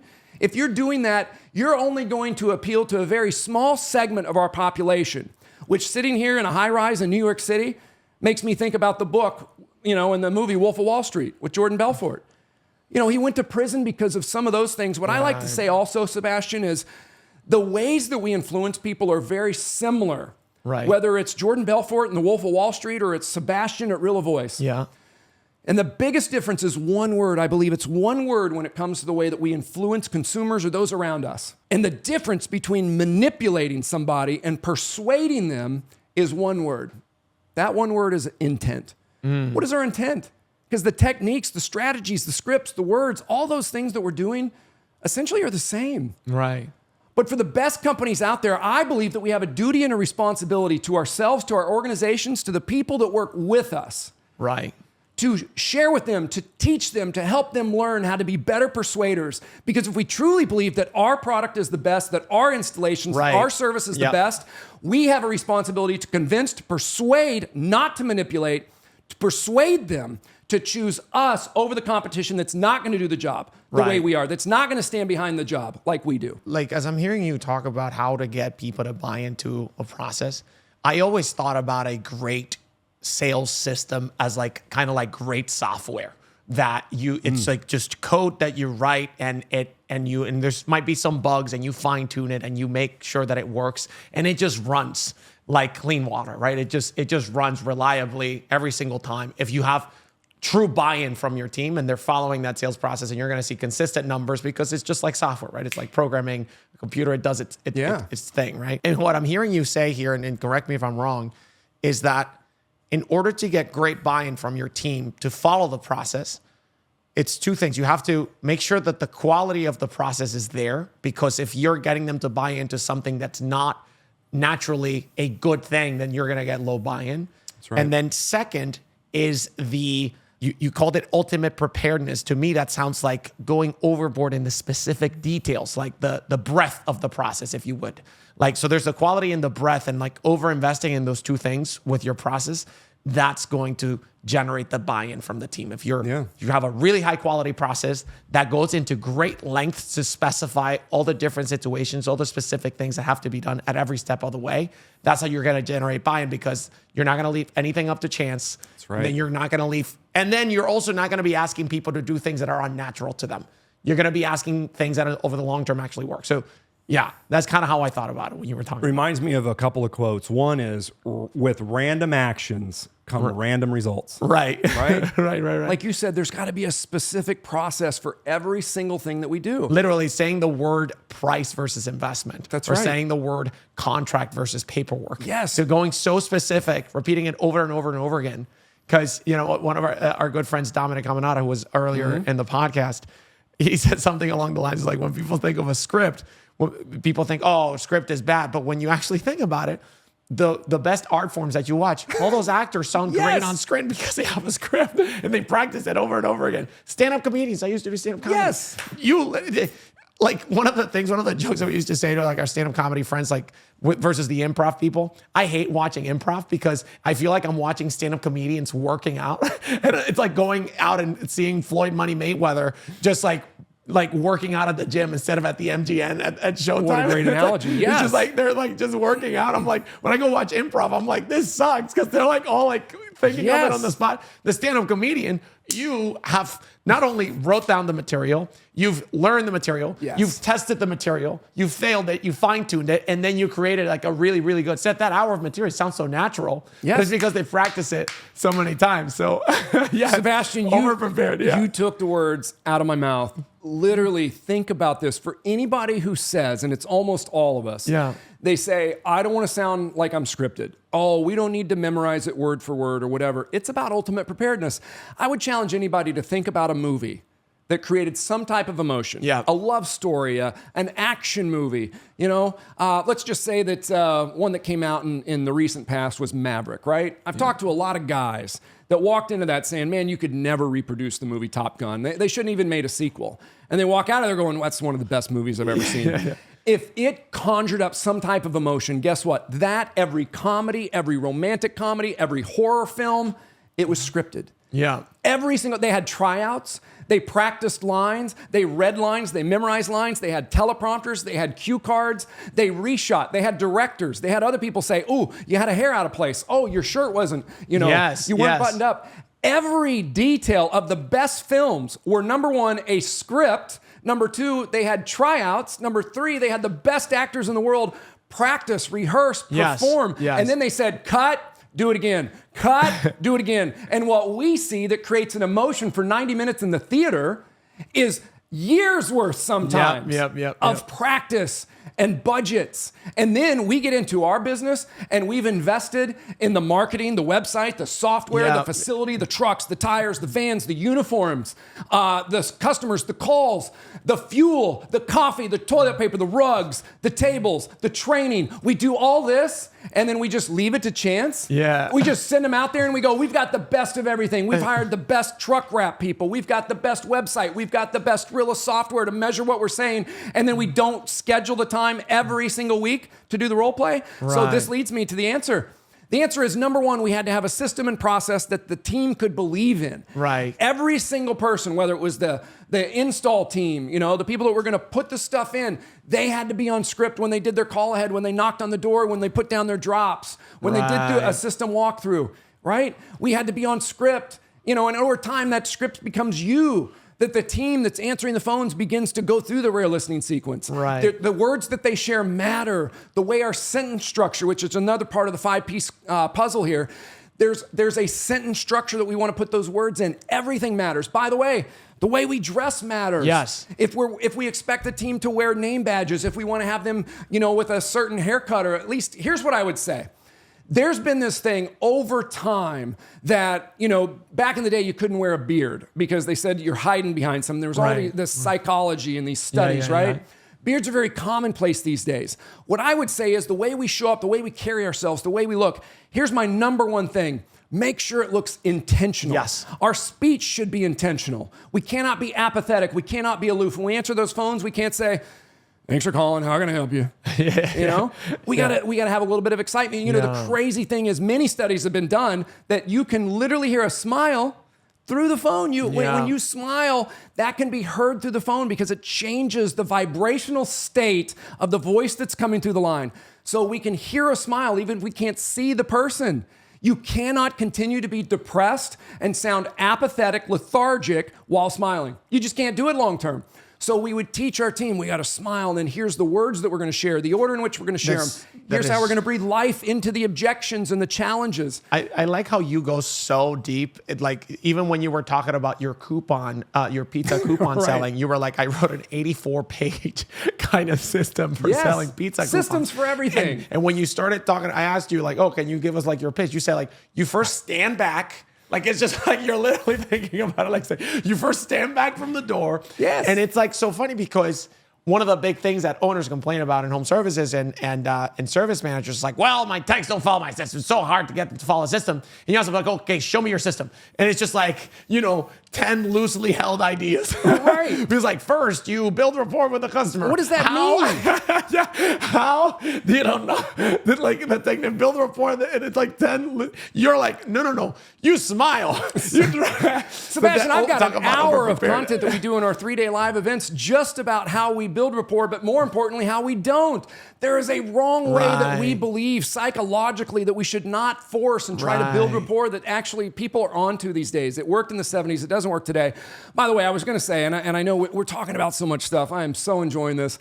But you were asking, how did you do it? Another thing is, I mentioned that random actions generate random results. Right. Yeah. If we don't, and you just mentioned it, if you don't have very specific sets of what you're working to accomplish that can be practiced, duplicated, role-played, how in the world could we expect to scale? Yeah. Right? There's just no way that we could expect ourselves to scale at the speed that we want to scale, maintaining the quality that we are determined to have if we don't have systems and processes. It amazes me, by the way, that we in the trades in the world of home services, we will literally just take anybody that we feel like has a good smile or can communicate and throw them out there and expect them to sell our products and services. Out of the waiters that you have to recruit. Imagine taking a CSR that has never been in the field and one day just being incredibly busy and saying, let's call her Diane and say, Diane, we've got a customer that has a problem and this person that's yelling and screaming, their basement's flooding. You get out there and you go out there and fix it. You work here. You've been here for 10 years. She hasn't been trained to fix that leak. Right. Why would we expect somebody, just because they're incredibly mechanically gifted and could fix any challenge in home services, why would we expect them to be able to sit down and communicate the value of our organization? Effective communication techniques, strategies. Takes as much training as having to get your license for a technician, if not more. If we make that a big rock in our business, Sebastian, we will never look back. We've got to have the technical skills. We've got to be organized in our installation and service. We've got to be organized in our effective communication strategies. That is so, it's very, very interesting the way you put it. And that's probably why you also get some buy-in from your people, because one of the biggest things, that we see in the trades, home services specifically, is I'm a service manager. I'm thinking of trying to teach some of my technicians some of these soft selling skills, which are so important, to generate margin for our business, to generate better service for our customers, right? To make them feel something good and not bad when we're there with them. And I'm thinking, okay, my technicians, they got into this because they don't like talking to people. They like working with machines. That's right. And I'm going to go and try to be like, hey guys, I need to communicate with you that you guys cannot say the word contract. You need to say the word. And then they're going to be looking at me like, what? I don't want to even think about it. Yeah. The way you talk about it, though, it's almost like it's a system. It's like you try to make it such that it's like, hey, it's just the same way that you learn how to fix these parts and how you had to get your license out there. You have to learn these systems of how to talk to people. Think about it like a system, like software, like a thing that you must learn in order to get the repeatable results. Just like you wouldn't go out there and fix a machine randomly, be like, oh, let's wing it. Let's wing it, right? Right? It's amazing, Sebastian, that I see these business owners all over the country, really all over the world, in home services and beyond, that they wing the communication process. Right. We could call it sales process. We can call it effective communication. What it is, it's the part of communicating with customers. Right. And so I see people that invest so much time in their brand, their wraps, their website, right? And then what are we doing when we dispatch? And how do we install systems? And they create checklists. And they go out there and they do ride-alongs. And they don't just hire somebody and throw them out there to install, right? They do ride-alongs and they make sure that they're delivering that quality. But then when it comes to the communication, it's just randomness. Yep. Right? When randomness rules, mediocrity reigns. And so when you think about that, in my estimation, we've got to invest just as much time, effort, and consistency on how we're communicating. Yeah. So that's systems and processes that you were talking about. First, we got to work on the mindset to believe that we can do it. You're saying, well, we have these people and that we're not getting the results that we want, or they won't do the process, or they won't go out there and, let's say, offer indoor air quality on a service call for a leak or for something wrong with the heating or the air conditioning. Right. Well, first and foremost, we got to work on the mindset. The mindset must be that we're not asking you to just recommend this to everybody. Mm-hmm. We're only asking you to recommend it if you would recommend it to your very own grandmother who's in this same situation. Right. If your grandmother has perfectly pristine and clean air in her home, which is unlikely, then we shouldn't offer her indoor air quality, UV bulbs, all those things, right? But if she does have a coil that's absolutely filthy, if she does have all these germs and bacteria, then it makes sense to offer it to your grandmother. Now, the next step is we got to think about the words that we share. If we're not sharing the words that are ultimately prepared to resonate with our consumer, we're individually in the home going to feel like high-pressure, pushy salespeople. Right. Even if we went in there with the mindset, if we're sharing the incorrect words that don't resonate, you're going to get a lot of negative feedback, and then we're going to go, this sucks, I'm not doing it. Right. So the words we share matter. Then, if we're empathic communicators and we're listening through the rare listening sequence, people are going to open up more, because instead of us saying, of course I understand, I know exactly what you mean, it's the same way for me, instead we go, can you share a little bit more about that? It sounds like, if I'm hearing you correctly, you said this, and you're frustrated when this happens. If I'm hearing you, and then I relate, I had similar customers. And by the way, here's part 4. Part 4 of our 5-part process is third-person sentence structure. Third-person sentence structure is not what you're thinking. We just lost most of the audience. The audience is thinking, oh, so I'm supposed to speak in the third person like some crazy athlete that says, Sebastian's the greatest there's ever been. Sebastian's the greatest. Sebastian, nobody runs like Sebastian. Yeah. We don't like it when people talk like that. Third person sentence structure is not speaking in the third person. Third person sentence structure is where we take words and we put generalizations into transitions before we identify an emotion. It's a system. It's a process, and anybody can follow it. Now, do we create robust and comprehensive solutions, processes, videos to repeat this and train your team every day? Sure. But you could take this today, and here's what I mean. Instead of saying, I think you should install a new furnace, you should install a UV bulb, you should install an indoor air cleaner, you should replace your system. Those are first and second person. We're never going to go first person, until the very end of the process, until we've earned enough trust, decreased the risk, and created emotion surrounding our business and what we bring as value to that company or to that consumer. Okay? Right. Then we're going to go into third person sentence structure, which means we're going to leverage the concept of social proof, likability, and consistency by doing one thing. And instead of saying, I think, or you should, I'm going to go third person sentence structure and say, most of our customers. What we've seen in these situations is that most of our customers. Not these situations, Sebastian. I'm going to encourage you to change these, because that's saying the same. Nobody has these situations because it's a different house, a different system. So I'm going to say, most of our customers in similar situations have found that now I introduce the product. Right. Now I share the value of that product. And because I've already listened, Sebastian, tell me about the indoor air quality in your home. Would you share with me, does anybody in your home suffer from allergies? Now, as I build this, it's just the framework. Now, we might go, I don't want to be in a straitjacket. Don't put me in. No, all we're doing is building a framework. And then because we as humans only retain 7 to 10% of everything we see in here, we complete the entire script in comprehensive fashion. And then we film it in live role plays at real kitchen tables, real front doors, in real consumer situations so that people can also see not just the script on the page, but the words and the way that they're performed, the cadence, the voice inflections, the highs, the lows, how we create emotion, earn trust, lower risk.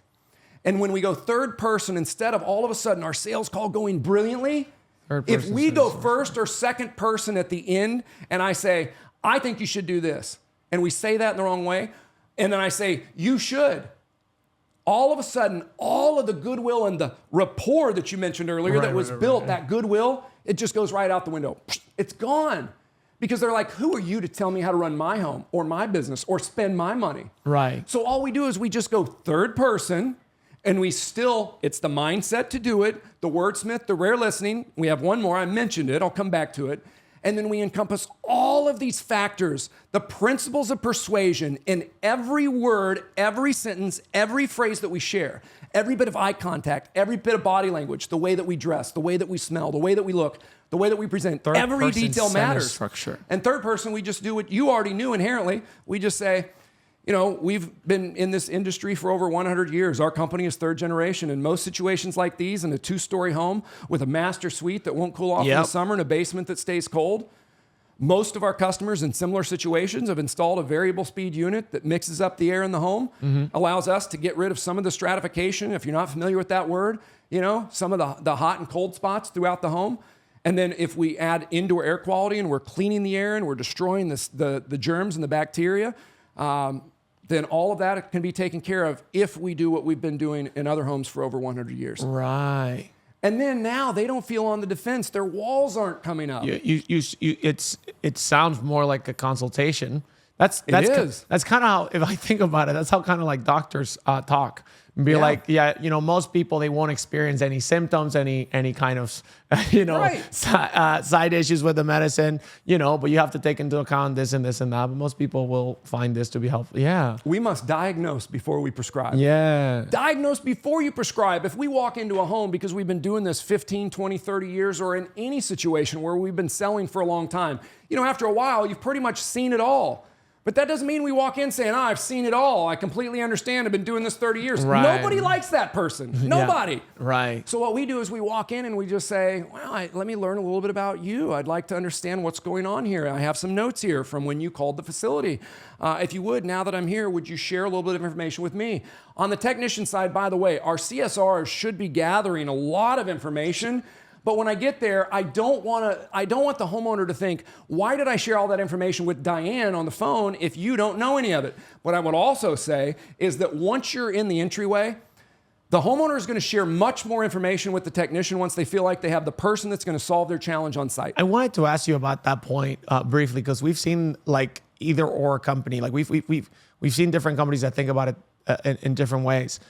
What's your take on allowing, you know, technicians to review the calls that the CSRs had with customers? Some of our customers love it because the technician has more context on what's actually happening. Some of our customers say, no way in hell we're going to let our technicians or our comfort advisors or our salespeople look at what happened in the phone, because then they're going to start building preconceptions on that home. They might want to try to run that lead like super quickly. What's your take on that? Because we see Sebastian, different companies. You have some of the most difficult questions.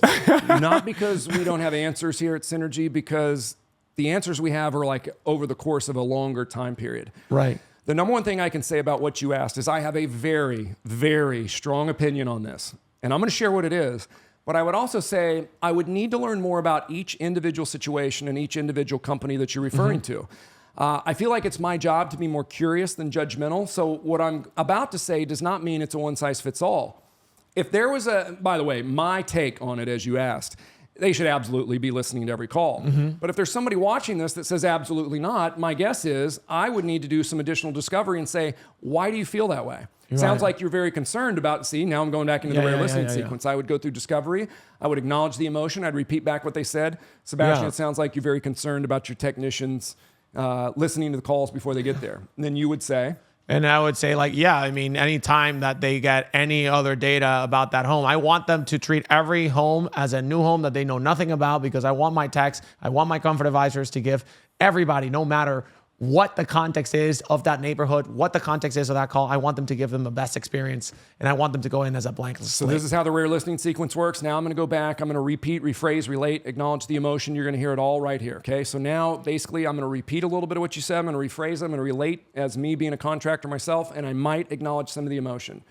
So I'm just going to come back. I'm going to say, Sebastian, if I hear what you're saying correctly, you're very concerned, and this is the rephrase, that your team is going to put on what we would call blinders. They're going to put the blinders on, and whatever that consumer called about, let's say that the water heater is leaking, that they're just going to go in and they're going to look at that water heater and they're going to say, okay, that's what I was called for, and they're going to ignore everything else that's going on in the home.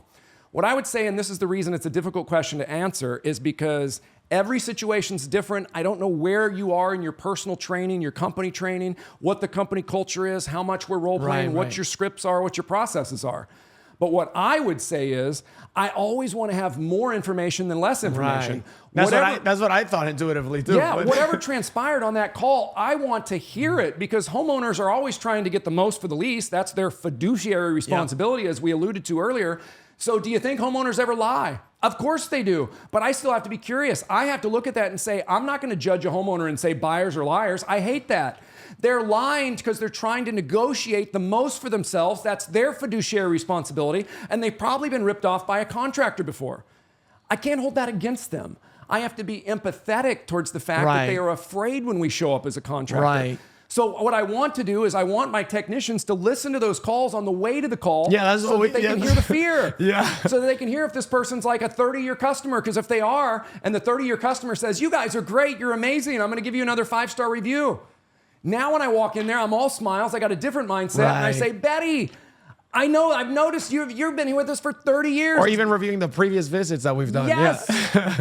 And I can make use of my time on the way over there. I can be in the right frame of mind, the right mindset. Now, if I also hear a customer that's very standoffish, I might change my personality a little bit. Not to be, I don't want to say change in a bad way. Again, this is not about manipulating. It's about persuading with the intent to never lie, cheat, or steal, to never rip anybody off. That's the word intent. Right. Similar techniques, whether we're talking about Chris Voss in the mirror, repeat the last 3 words, all those things. What I am sharing is I want enough information, the most information for me to be able to make relevant decisions, informed decisions. So if I'm a technician, I want to listen to those calls. I can also provide feedback, not criticism. I can provide constructive feedback to our facilities, to the people in the facility. I like to call it the facility, not the shop. It's a wordsmith. Yeah. When I hear the word shop, I think about a messy, dirty, horrific place with parts strewn about. So all our team always refers back, it's another wordsmith, to the facility. Yeah. Office is very stale, very stagnant, a lot of bright lights, not a beautiful office like yours. This is the Rilla facility. If you go back and watch this podcast, you're going to hear me say facility a few times. All right, so as the technician gets there, if he has all or she has all the information from the facility on the actual call, they're going to learn so much. Was it a brief call? Was it a quick call? Was there a diagnostic communicated? Imagine this. Imagine you listen to the call, you show up to the home, you heard the diagnostic investment communicated, not the fee, not the charge, the diagnostic investment on the way over, and then the homeowner, you get down to the end and the homeowner says, I didn't know that there was going to be a $99 diagnostic fee. The homeowner's not ever going to wordsmith. They're going to say the words that are bad, right? We call those the dirty words of anti-persuasion. And so if you heard the call, now you don't have to be tripped up. Now, there's an entire script and a way that we would want to handle that. Our body, our body language, our voice inflection, where we sit, whether we stand, whether we talk down to somebody, get on their level, bend down on one knee, put our arm on a table, all these different things that we teach at Synergy in order to handle every possible situation. But without listening to that call, how could we learn? There's no way if a call lasted 10 minutes and we have one paragraph of notes, homeowner says they've got a leak in the downstairs mechanical room, how in the world could we really understand the tonality, the cadence, the level of frustration? You can't. So I don't know. If there's somebody out there, invite them, call, let's talk. I mean, listen, I can't imagine a reason that I wouldn't want my team listening to calls of actual consumers on the way there so we could serve them better. Yeah. Even if the call was terrible. Yeah. I want to know that the call's terrible because now we get a chance to reset. Yeah. I always like to say we only get one chance to make a first impression. Yeah. Unless we're a service tech. We get 3. Yeah. You know why? Because our company made there's a number of impressions. It's how did they make the call? What did they seen? Then they get an experience with our call center, right, in the facility. And then we can do a call ahead if our company's doing that. That's our first impression. But if we had a bad call ahead or the homeowner was distracted or a baby crying, we get another chance to make a first impression. And I would say this, I do not understand why we put ourselves painted against a corner in a hole. We put ourselves like trying to get at the very bottom of the mountain, maybe in a hole, rather than putting us at the very top of the mountain to start. And you know what I mean by that, Sebastian? This. The way we dress, the way we look, the way we speak, the way we smell, the way our hair looks. I'm not saying that you can't have tats. I'm not saying that you can't have a beard. What I am saying is that every detail matters. Our truck, I believe, it's got to be clean every time we show up. Where we park matters. Where we stand matters. When we knock, what do we say? How we wave. Do we shake hands? Do we not? Every detail matters. Do we put on shoe covers? What do we say when we put them on? What do we say when they tell us we don't need to? What do we say when we start empathically listening in the entryway? What do we say about having them join us at the equipment we're there to work on? Every detail matters, including if our shirt's tucked in, if our clothes are clean, if our vehicle's clean, if our hair looks intentional. I don't care if it's long. I don't care if it's in a ponytail. I don't care if you wear a cap. What I will say is, you better never show up to one of my facilities wearing your favorite sports team's cap, because that's not my brand. And I'm not marketing for that team. What I am marketing for is a first-class operation that every touch point, from the web to the phone to the video to the billboards to the way we answer the phones, the way we dispatch our team, the call aheads, the way the trucks look. I will say every detail matters. And what I will say is you better bet your ass that if I say that we're going to wear name badges so that people feel comfortable that you've gone through our drug testing and our background check and we want your picture and your name there, we started this out. People are bad with names. And so just because you said your name when you got there doesn't mean they're going to remember it. They're worried that you're going to overcharge them. They're worried that you're a shady contractor. So our team wore name badges. They tuck their shirt in. They look the part, smell the part, speak the part. They're on script, but it better not sound like a script. Oh, man. If it sounds like a script, it means you're not ultimately prepared. They're not practicing. It's like when you watch Michael Jordan, it sounds like an actor who's like remembering the lines still or working out. Sebastian, when somebody sounds scripted, it means that they're in purgatory. You know what purgatory is? Like you're in between. See, what I love about somebody who sounds scripted is they're starting, they're trying. They've gotten out of their comfort zone and they're working on it. That's okay. Our job is to rapidly move as fast as we possibly can from sounding scripted to being on script without sounding scripted. That's what Zig Ziglar was saying. Every influencer should be on script. Every word should be scripted. That's about ultimate preparedness. But I can promise you this, there's a lot of actors that never made it because they never went the final mile. Because that's the last mile that's least traveled, right? That last mile is a very lonely place. The actors that really make it are the ones that can get on script, stay on script, and perform a script to elicit an emotion from the audience. Those are the Tom Cruises. Those are the Julie Roberts. Those are the ones that make all the money and get the biggest gigs. It's the same thing in every industry. If we're presenters, if we're influencers, we better have ultimate preparedness with every word, how it's shared, how we're listening, make that person feel cared for. Third person sentence structure. Don't allow them to raise the walls. And can you imagine, Sebastian, going through all this and then having your shirt untucked? Can you imagine that? Why? Why do we do that to ourselves? We have a badge. We've gone through 30 years of training. We have all the tools. We are an absolute master of our craft, technically, communication. We've worked on it all. And then we decide to get up late. We're scruffy. We smell like crap. We didn't brush our teeth. Our hair's not combed. And that homeowner makes its decision on a 100-year-old third-generation business because one guy one day decided not to trim his beard, decided not to put on his uniform, not to tuck it in, not to press it.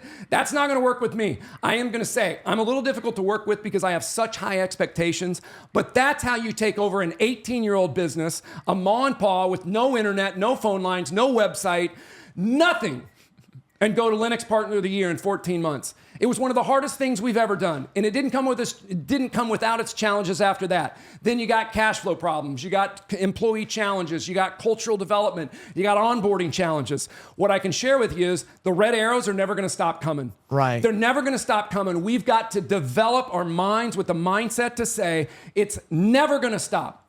We are going to be up against challenges, relationships, mindset, financial challenges, relationship challenges, marriage challenges, spiritual challenges.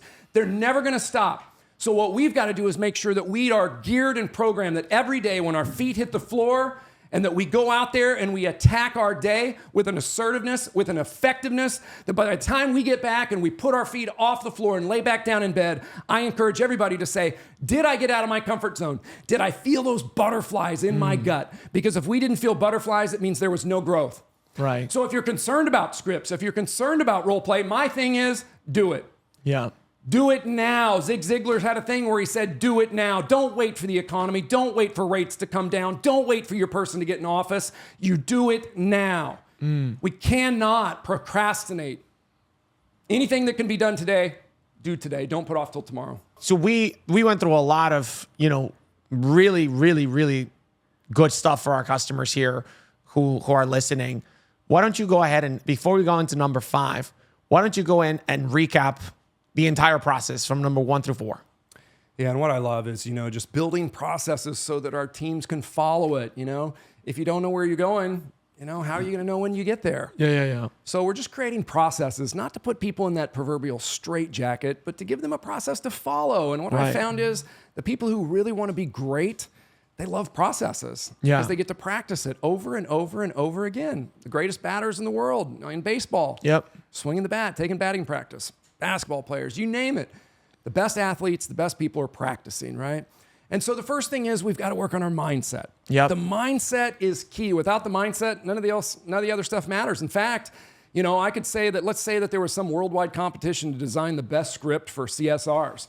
If somehow we won that, Sebastian, do you think that you could make it the worst script by the way that you performed it? Oh, yeah. Of course. Oh, yeah, 1,000%. Just the wrong voice inflection, right? Reading it with apathy, right? So mindset is number 1, and that's key, okay?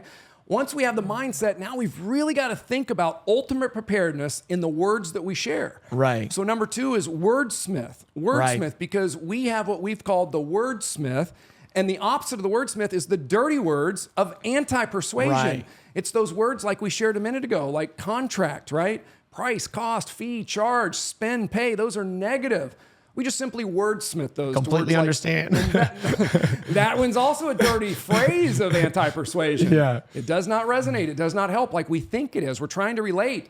Instead of trying to relate by saying I understand, let's just say I think I understand. I can't quite imagine what that must be like for you in a similar situation. See the difference? Yep.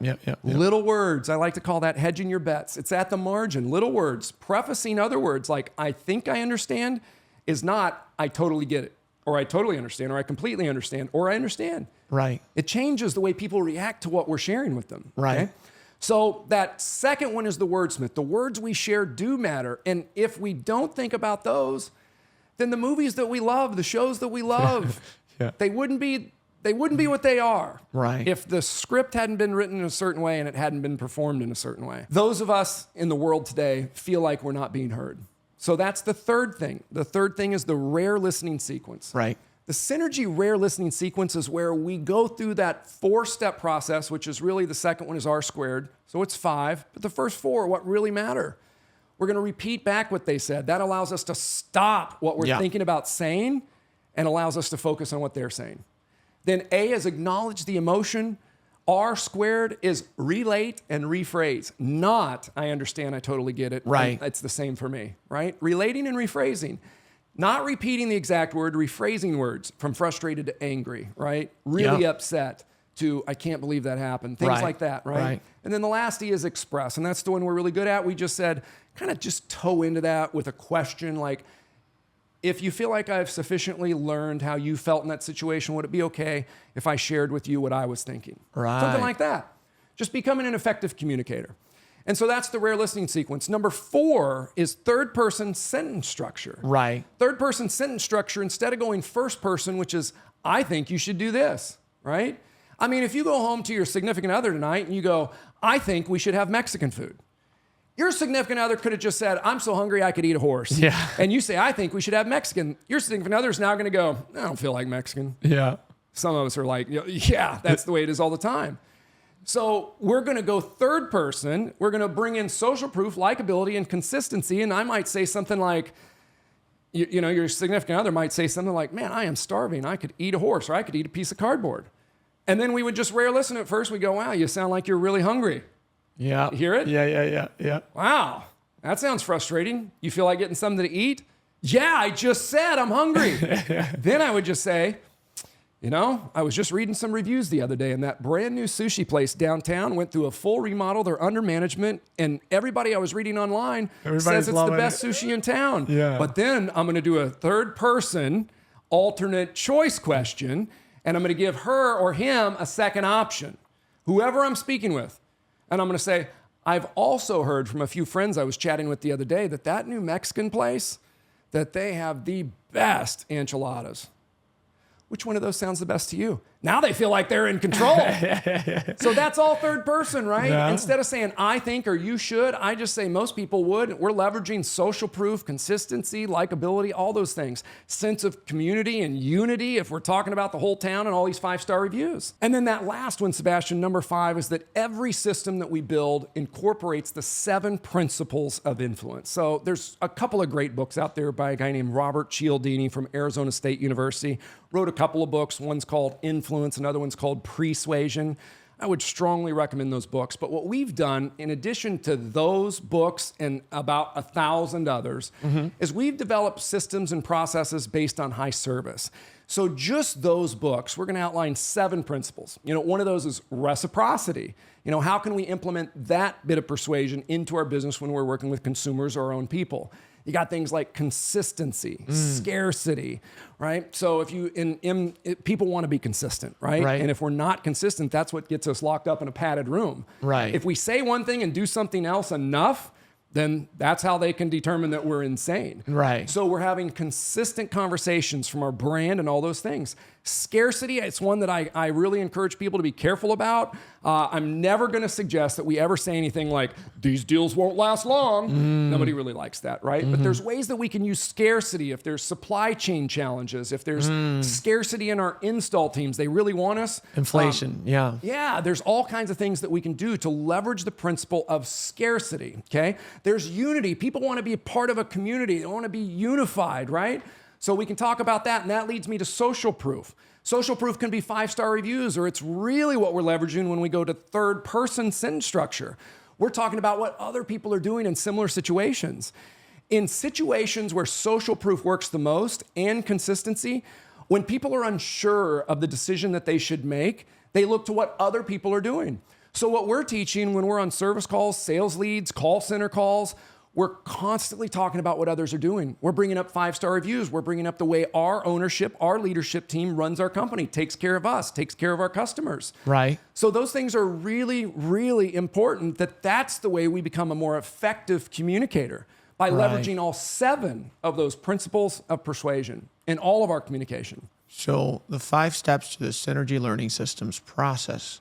That was really cool, man. And I highly appreciate you sharing that with us and with our customers.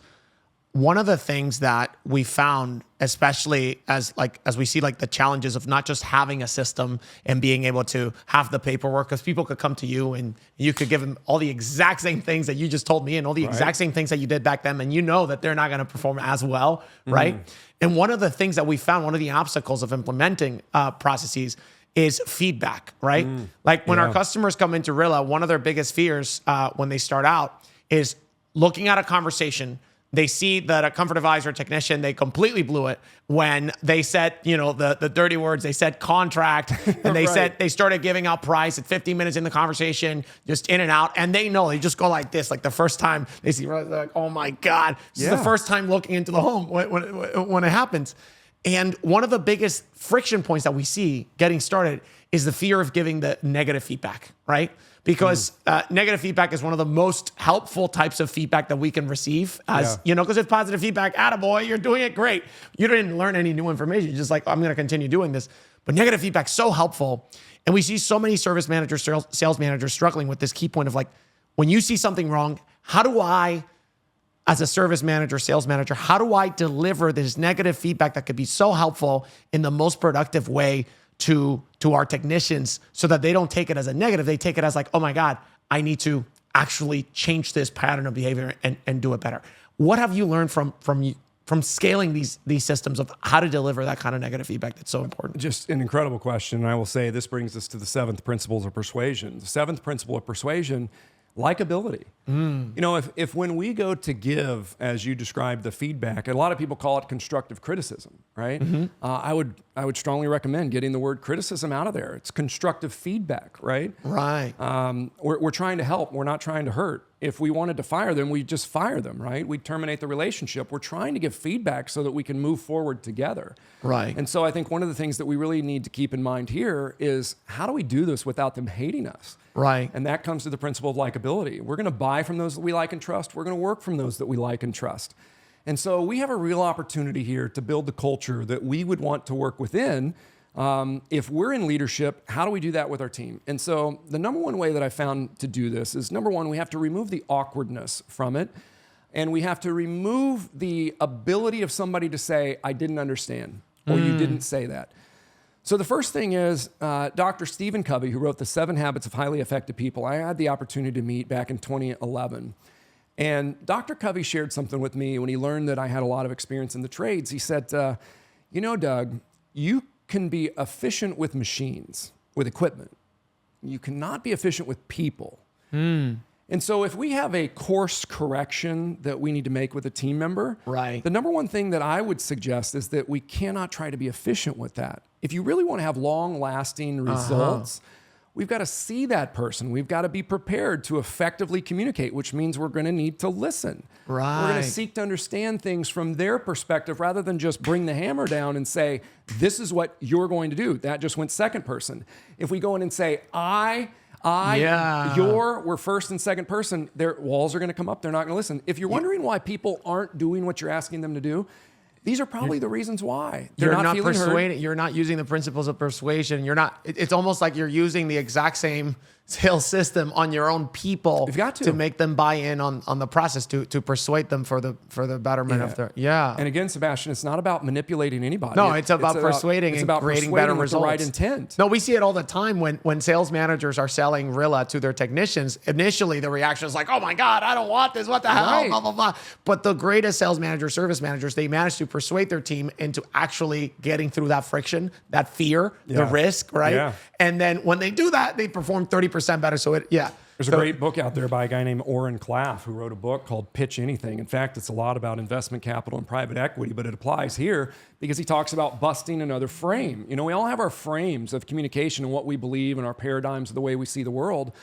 When a service manager is going to the technicians talking about every word being recorded and analyzed and measured by AI and then reports and all that, it's probably going to be a little bit of a concern. So it's about how do we present that in a certain way that resonates and persuades. And it's not about efficiency. It's about getting them to buy in. It's about getting the quality and the breadth of the process to get them to really, in the long term, buy into that. Not about doing it quick, but doing it sticky. With that same concept, and so this is a little different, and I have some ideas about what we could do there, but if I answer the question that you asked, let's say that we have a challenge with one of our team members, and I like to call them team members if anyone's noticed that today rather than employees, right? Because I grew up playing sports and I love to be a part of a team. Rally the team together, right? Let's move forward together. So I like to call the employees, you'll never hear me calling them, the employees. I like to refer to them as team members. I also don't like to talk about those of us in leadership as the boss or the management. Nobody wants to be tightly managed, and most people don't want to report to a boss, right? Those are negative. So let's wordsmith that to the leadership, part of the leadership team, right? All right, so if I'm part of the leadership team and I'm going to meet with a team member, first I've got to set the stage, right? And this comes to begin with the end in mind. So what I want to do is I want to give us enough time to have an empathic communication session where I can learn from them, figure out why they're not doing that. Right. And then the real key here is I'm going to slow down the process. I'm going to make sure that I'm prepared. To be prepared, it means that I have to have something in writing walking into the meeting. Right. If there's a challenge that I feel like has been worthwhile of scheduling some of my time in a one-on-one with only one employee, one team member, I better be prepared. If I'm not prepared, then the meeting must not have been that Instead important. Instead of winging the one-on-one, you come in with a plan of action. You come in with a script. You come in with a little bit of a script. So it's got to, and it doesn't have to be a script word for word of what we're going to say, although that you might want to rehearse it if this is a really important team member and you want to make sure that this goes well. Because we have to course correct, but we don't want to kind of blow them out of the water and have them quit, right? One of the biggest challenges that I see that we sweep things under the rug right now is that we feel that there's a labor shortage. There's a lack of people that are wanting to do the work and do it well. Yeah. I would push back on that just a little bit and say most of them are already employed, but many of them are not happy. So the labor shortage is in the want ads. It's not necessarily in the workload. So just a little idea there. I want to develop a culture that also serves not just the customer, but also our team members. And so I think if I was employed, I'm going to want people to be very honest with me, but I'd want them to be respectful. Right. And so I'm going to share that and treat my teams the same way. And so I'm going to schedule a time, and I'm going to do this with a wordsmith. I'm not going to call you up, Sebastian, if I have to have a constructive feedback meeting with you and say, Sebastian, I need you to come to my office tomorrow because I have something I want to talk to you about. Right. You're scared. You're probably not going to sleep. You might just turn in your resignation rather than coming in the next day, especially if you know you've been screwing up. Right. So I'm going to call you up with a tone. I'm going to shoot you a text and say, hey, I know you're on a call right now. Would you mind to give me a quick text when you're done so that we can chat? Right? And so then when you call, I say, hey, brother, whatever. I'm going to give you like a term of endearment. Hey, Sebastian, man. Hey, how's it going today? Hey, listen, there were a couple of things I was concerned about, and I just wanted to sit down and just have a little chat. I'm looking at your schedule here. It doesn't look like you have anything tomorrow until about 10. I was wondering if maybe you and I could just get together in the conference room, sit down and just talk shop for a bit, right? I'm gonna lessen that, right? That person's already gonna know if they've been screwing up. Right. I'm gonna make sure that whatever the things are that I need to communicate, that they're gonna be in writing, they're gonna be typed out, and I have a place for them to sign, okay? I'm gonna sit down. I'm gonna build in at least, depending on the scope of the conversation, 30 minutes, 60 minutes, 90 minutes, 2 hours, depending on the scope. And then I'm just going to invest the first 15, 20 minutes asking about them. I always try to make it a time where the guys could come over to the house and bring their wife. You know, we could break bread together. We could barbecue together. I'm gonna suggest we do that. Start to build that relationship. If you haven't done that, I mean, imagine taking the new guy to lunch and the guy that's been with you for 15 years has never been to your home and hasn't been to lunch in 10 years. Right. Imagine that culture. So anyway, little things like that can help in situations like these. But even if you haven't, when I sit down, I'm going to say, hey, Sebastian, tell me, how do you think things are going? What can we do to get better around here? How's your truck stock been? You know, what have your calls been like? You're asking for feedback for them. I'm getting feedback from them. Yeah, right? yeah. So I'm giving them a chance to get some psychological error. They thought they were just going to come in and get tuned up themselves, right? Yeah. So now I'm going to get some feedback from me and the company. I'm going to say, how's it been working with dispatch these past couple of weeks? I know it's been crazy in there. Phones are ringing off the hooks. How's that been going? That first 30 minutes might just be them venting and unloading. Yeah. Might be me saying something like, how are things going for you outside of the office, right? How are things going for you outside of the van? Right. Whatever it might be. They might then open up to me and tell me that the wife asked him for a divorce. Maybe they're going through a custody battle. If I learn that kind of stuff about one of my team members, it might change the way that I react to them. Yeah. You know, the fact that they haven't been turning in their time card on time or haven't been taking great pictures and uploading them to the software might be because they're so stressed. Might be they're complaining about the on-call schedule because the ex has threatened that if they miss another kid's ball game, that they'll never see their kid again. So I tend to be more curious, right? Than judgmental. You're empathizing. You're trying to hop into the hole with them. It's a Walt Whitman quote. Yeah. Be curious, not judgmental. And so I'm going to be trying to be really curious for the first 15, 20, 30 minutes or more, kind of depending on how that conversation goes. I'm going to practice my rare listening, my wordsmithing, my third-person sentence structure, all that with my own team member, helping them to feel understood, seeking first to understand. And then I'm going to say, listen, I know that we had to come in here and have a tough conversation today. If I'm not ready to terminate them, if I'm not severing the relationship, I'm going to clearly communicate that at this moment. I'm going to kind of take the wind out of their sails, maybe take their breath away. I'm going to say, you knew we were getting together today to have a tough conversation. And so we're going to do that as well today. And then I'm going to let that sit for just a second. And if I'm planning on saving them, keeping them, hoping that they stay, but I need to make some progress in what they're not doing, I'm going to say, and just so you know, Sebastian, I'm going to look them directly in the eye. This is not about you losing your job today. We really want you to be a part of this long term. But today we have some things that we really need to cover and to make sure that we don't continue to have the same experiences. Fair enough? Yeah. I'm going to bring out my piece of paper that's not been sitting there. I'm going to say there's 3 things that we're going to talk about today. The first one is time cards. It's your pay. And then whatever it is that's going on, right? He's late on his time cards. I'm going to make sure that he understands that Jennifer can't do her job. And then we can't get it to the bank and we can't get it deposited in the account. And the entire organization, 80 of us are waiting because he didn't turn his time card in. So I'm gonna use some of that to make sure that his actions are also affecting the rest of us. Right. And then when I get done communicating what my challenge is, I'm gonna say, Sebastian, what can we do? Not you. What can we do to ensure that this doesn't continue happening, putting our entire organization in a tailspin on Thursdays? And I'm gonna let him voice it out loud. And as he starts to voice it out loud, he's once again feeling psychological error, and I'm writing it down as he says it. Turn them in by Monday, or finish it over the weekend. Whatever he's saying, I'm writing it down. I was, okay, great. Second thing I wanted to chat with you about is, boom, this. Third thing I wanted to chat with you about is this. The other day, you were really disrespectful to Tiffany in dispatch. And I listened to it on tape, man. And the day that you started, I shared with you that we would not disrespect the team in the facility. And listen, I don't know what's been going on there. I'm sure that they, and they've already admitted that they could have been better in this situation as well. But the way you disrespected them, you hung up the phone, you literally hung up mid-sentence, that can never happen again. Sebastian, tell me a little bit about what's going on in your day that day. Why were you so frustrated? I mean, when I listened to the call, it sounded like you were incredibly frustrated. He might there go, I was pissed, whatever it might be, right? Then I'm going to say, how can we handle that situation in the future? He's going to tell me he knows. It's not a knowledge problem. It's an implementation challenge, right? It's not about not knowing what to do. It was about not doing it. That's how we started today. By getting them, I'm going to write all those things down. Then once they're all done, I'm going to sign it. I'm going to date it. I'm going to say, Sebastian, and here's the magic. Now that it's written, now I've added to it. I've given them that psychological layer. I've learned what was causing the challenge. I've had them give me solutions. No dead cat without a shovel. Now we're both going to sign this. We're going to date it. And we're going to schedule our follow-up right there. We're going to pull out our calendars. I'm going to pull up the company software. I'm going to say, it looks like today is such and such month on the 8th. Next month is this month on the 8th. And on that day, we're going to get back together at 6 a.m. right here at the facility. And we're going to review this list. And Sebastian, here's the thing. I want this to work out. I want you to be here long-term. I don't want you to be here 30 days. I want you to be here 30 years. I want you to retire here with our organization. I want you to be a part of all the amazing things that we're doing and going to do.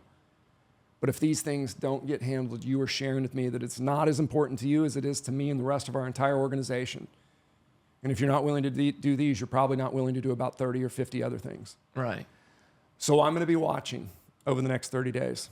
I believe there's two types of mistakes, getting busy mistakes and character mistakes. Right. We're all going to make getting busy mistakes. But I'm going to be watching. And we're going to go through the entire 30 days. And at the end of 30 days, we're going to meet on the 8th. And we're going to go over this and see if this business, if this opportunity is important to you as it is to us. Right. And if it's not, then you will effectively terminated yourself and put in your resignation.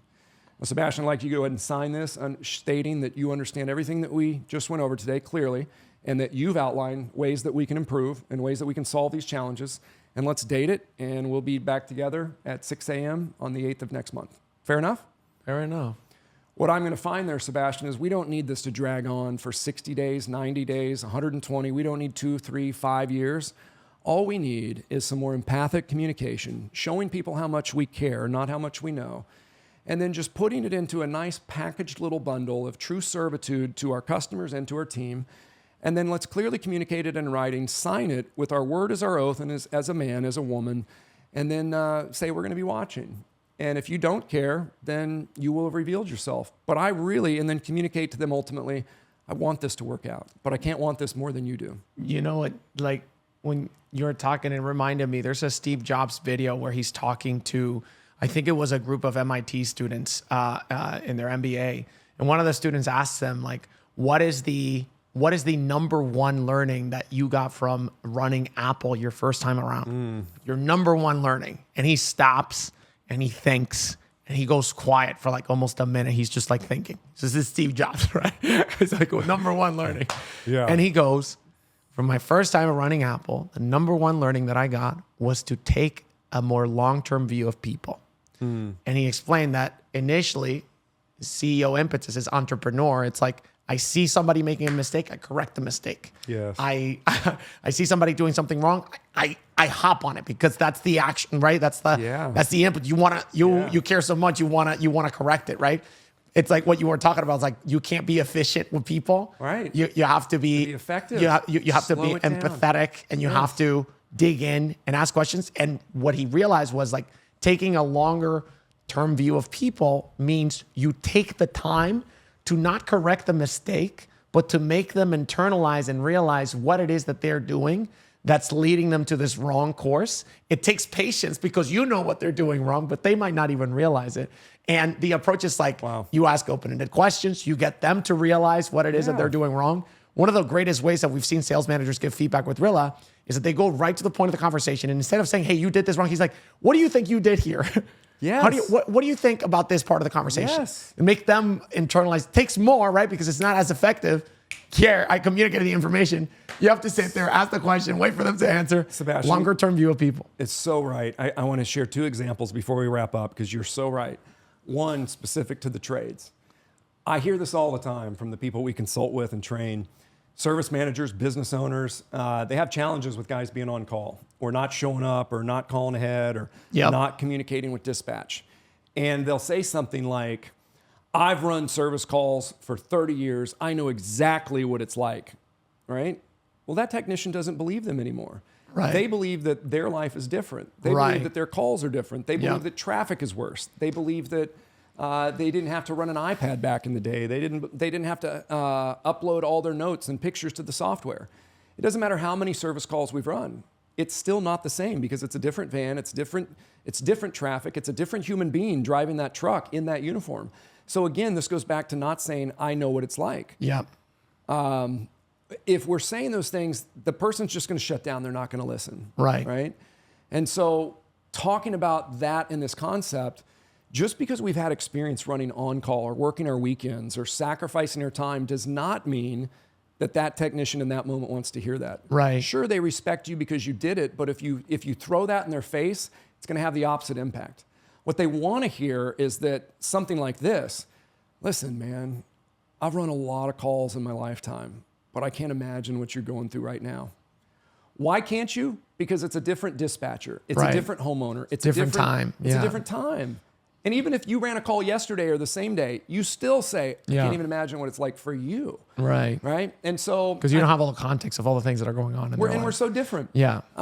So my last book, I guess, that we have time for today, a book by Jack Welch, who was the CEO of General Electric, wrote a book, a number of them, but the one I'm going to reference is Straight from the Gut. And, you know, Jack had an example in there, and he talked about this guy, this was 30, 40 years ago, and the guy had made like a $10 million mistake, and it was on nobody else but him. He was a division manager, and it was his decision, and it cost GE and Jack $10 million. And so he drew up his letter of resignation. And he went in and he sat down in Jack's office and he slid his letter of resignation across the desk to Jack, known as one of the greatest, if not the greatest CEOs of all time. And Jack read it and he goes, what is this? And the guy said, Jack, nobody else is to blame. I cost this company, the shareholders, $10 million. And Jack slid the resignation back across the table. And he said, there's no way I accept that. I just invested $10 million in your education. That's a true leader. Yeah. Right? So it doesn't mean that just because a guy makes a mistake that we just cut him loose. I'm not saying that at all. Right. What I'm saying is anybody that works for us, anybody if we consider ourselves a true leader, is let's make sure that we slow the process down when we come up on these very tricky situations and have one-on-ones. Let's meet them face-to-face. Let's schedule enough time. Let's not pull them aside in the hallway and say, if you ever do that again, and point a finger in their face and say, trying to you're be fired. efficient. Yeah. As soon as you're efficient with somebody, you're going to be fired. One of my rules is you never, ever discuss compensation over a text, over email, or by phone. Unless you're working remotely, it's still a face-to-face. It's an eye-to-eye. Right? But those conversations cannot be efficient. You want to talk about a man or woman's pay?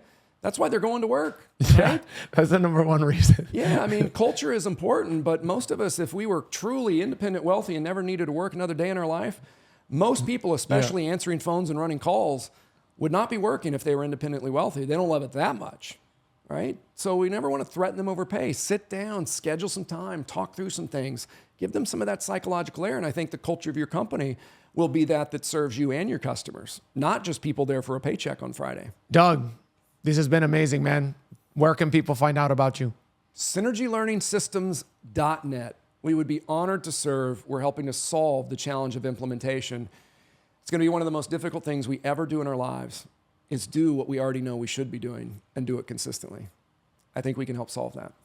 Thank you so much for coming here, Doug. This was amazing, man. Thank you, Sebastian. Thank you so much. Honor man. to be here. Thank you for having us.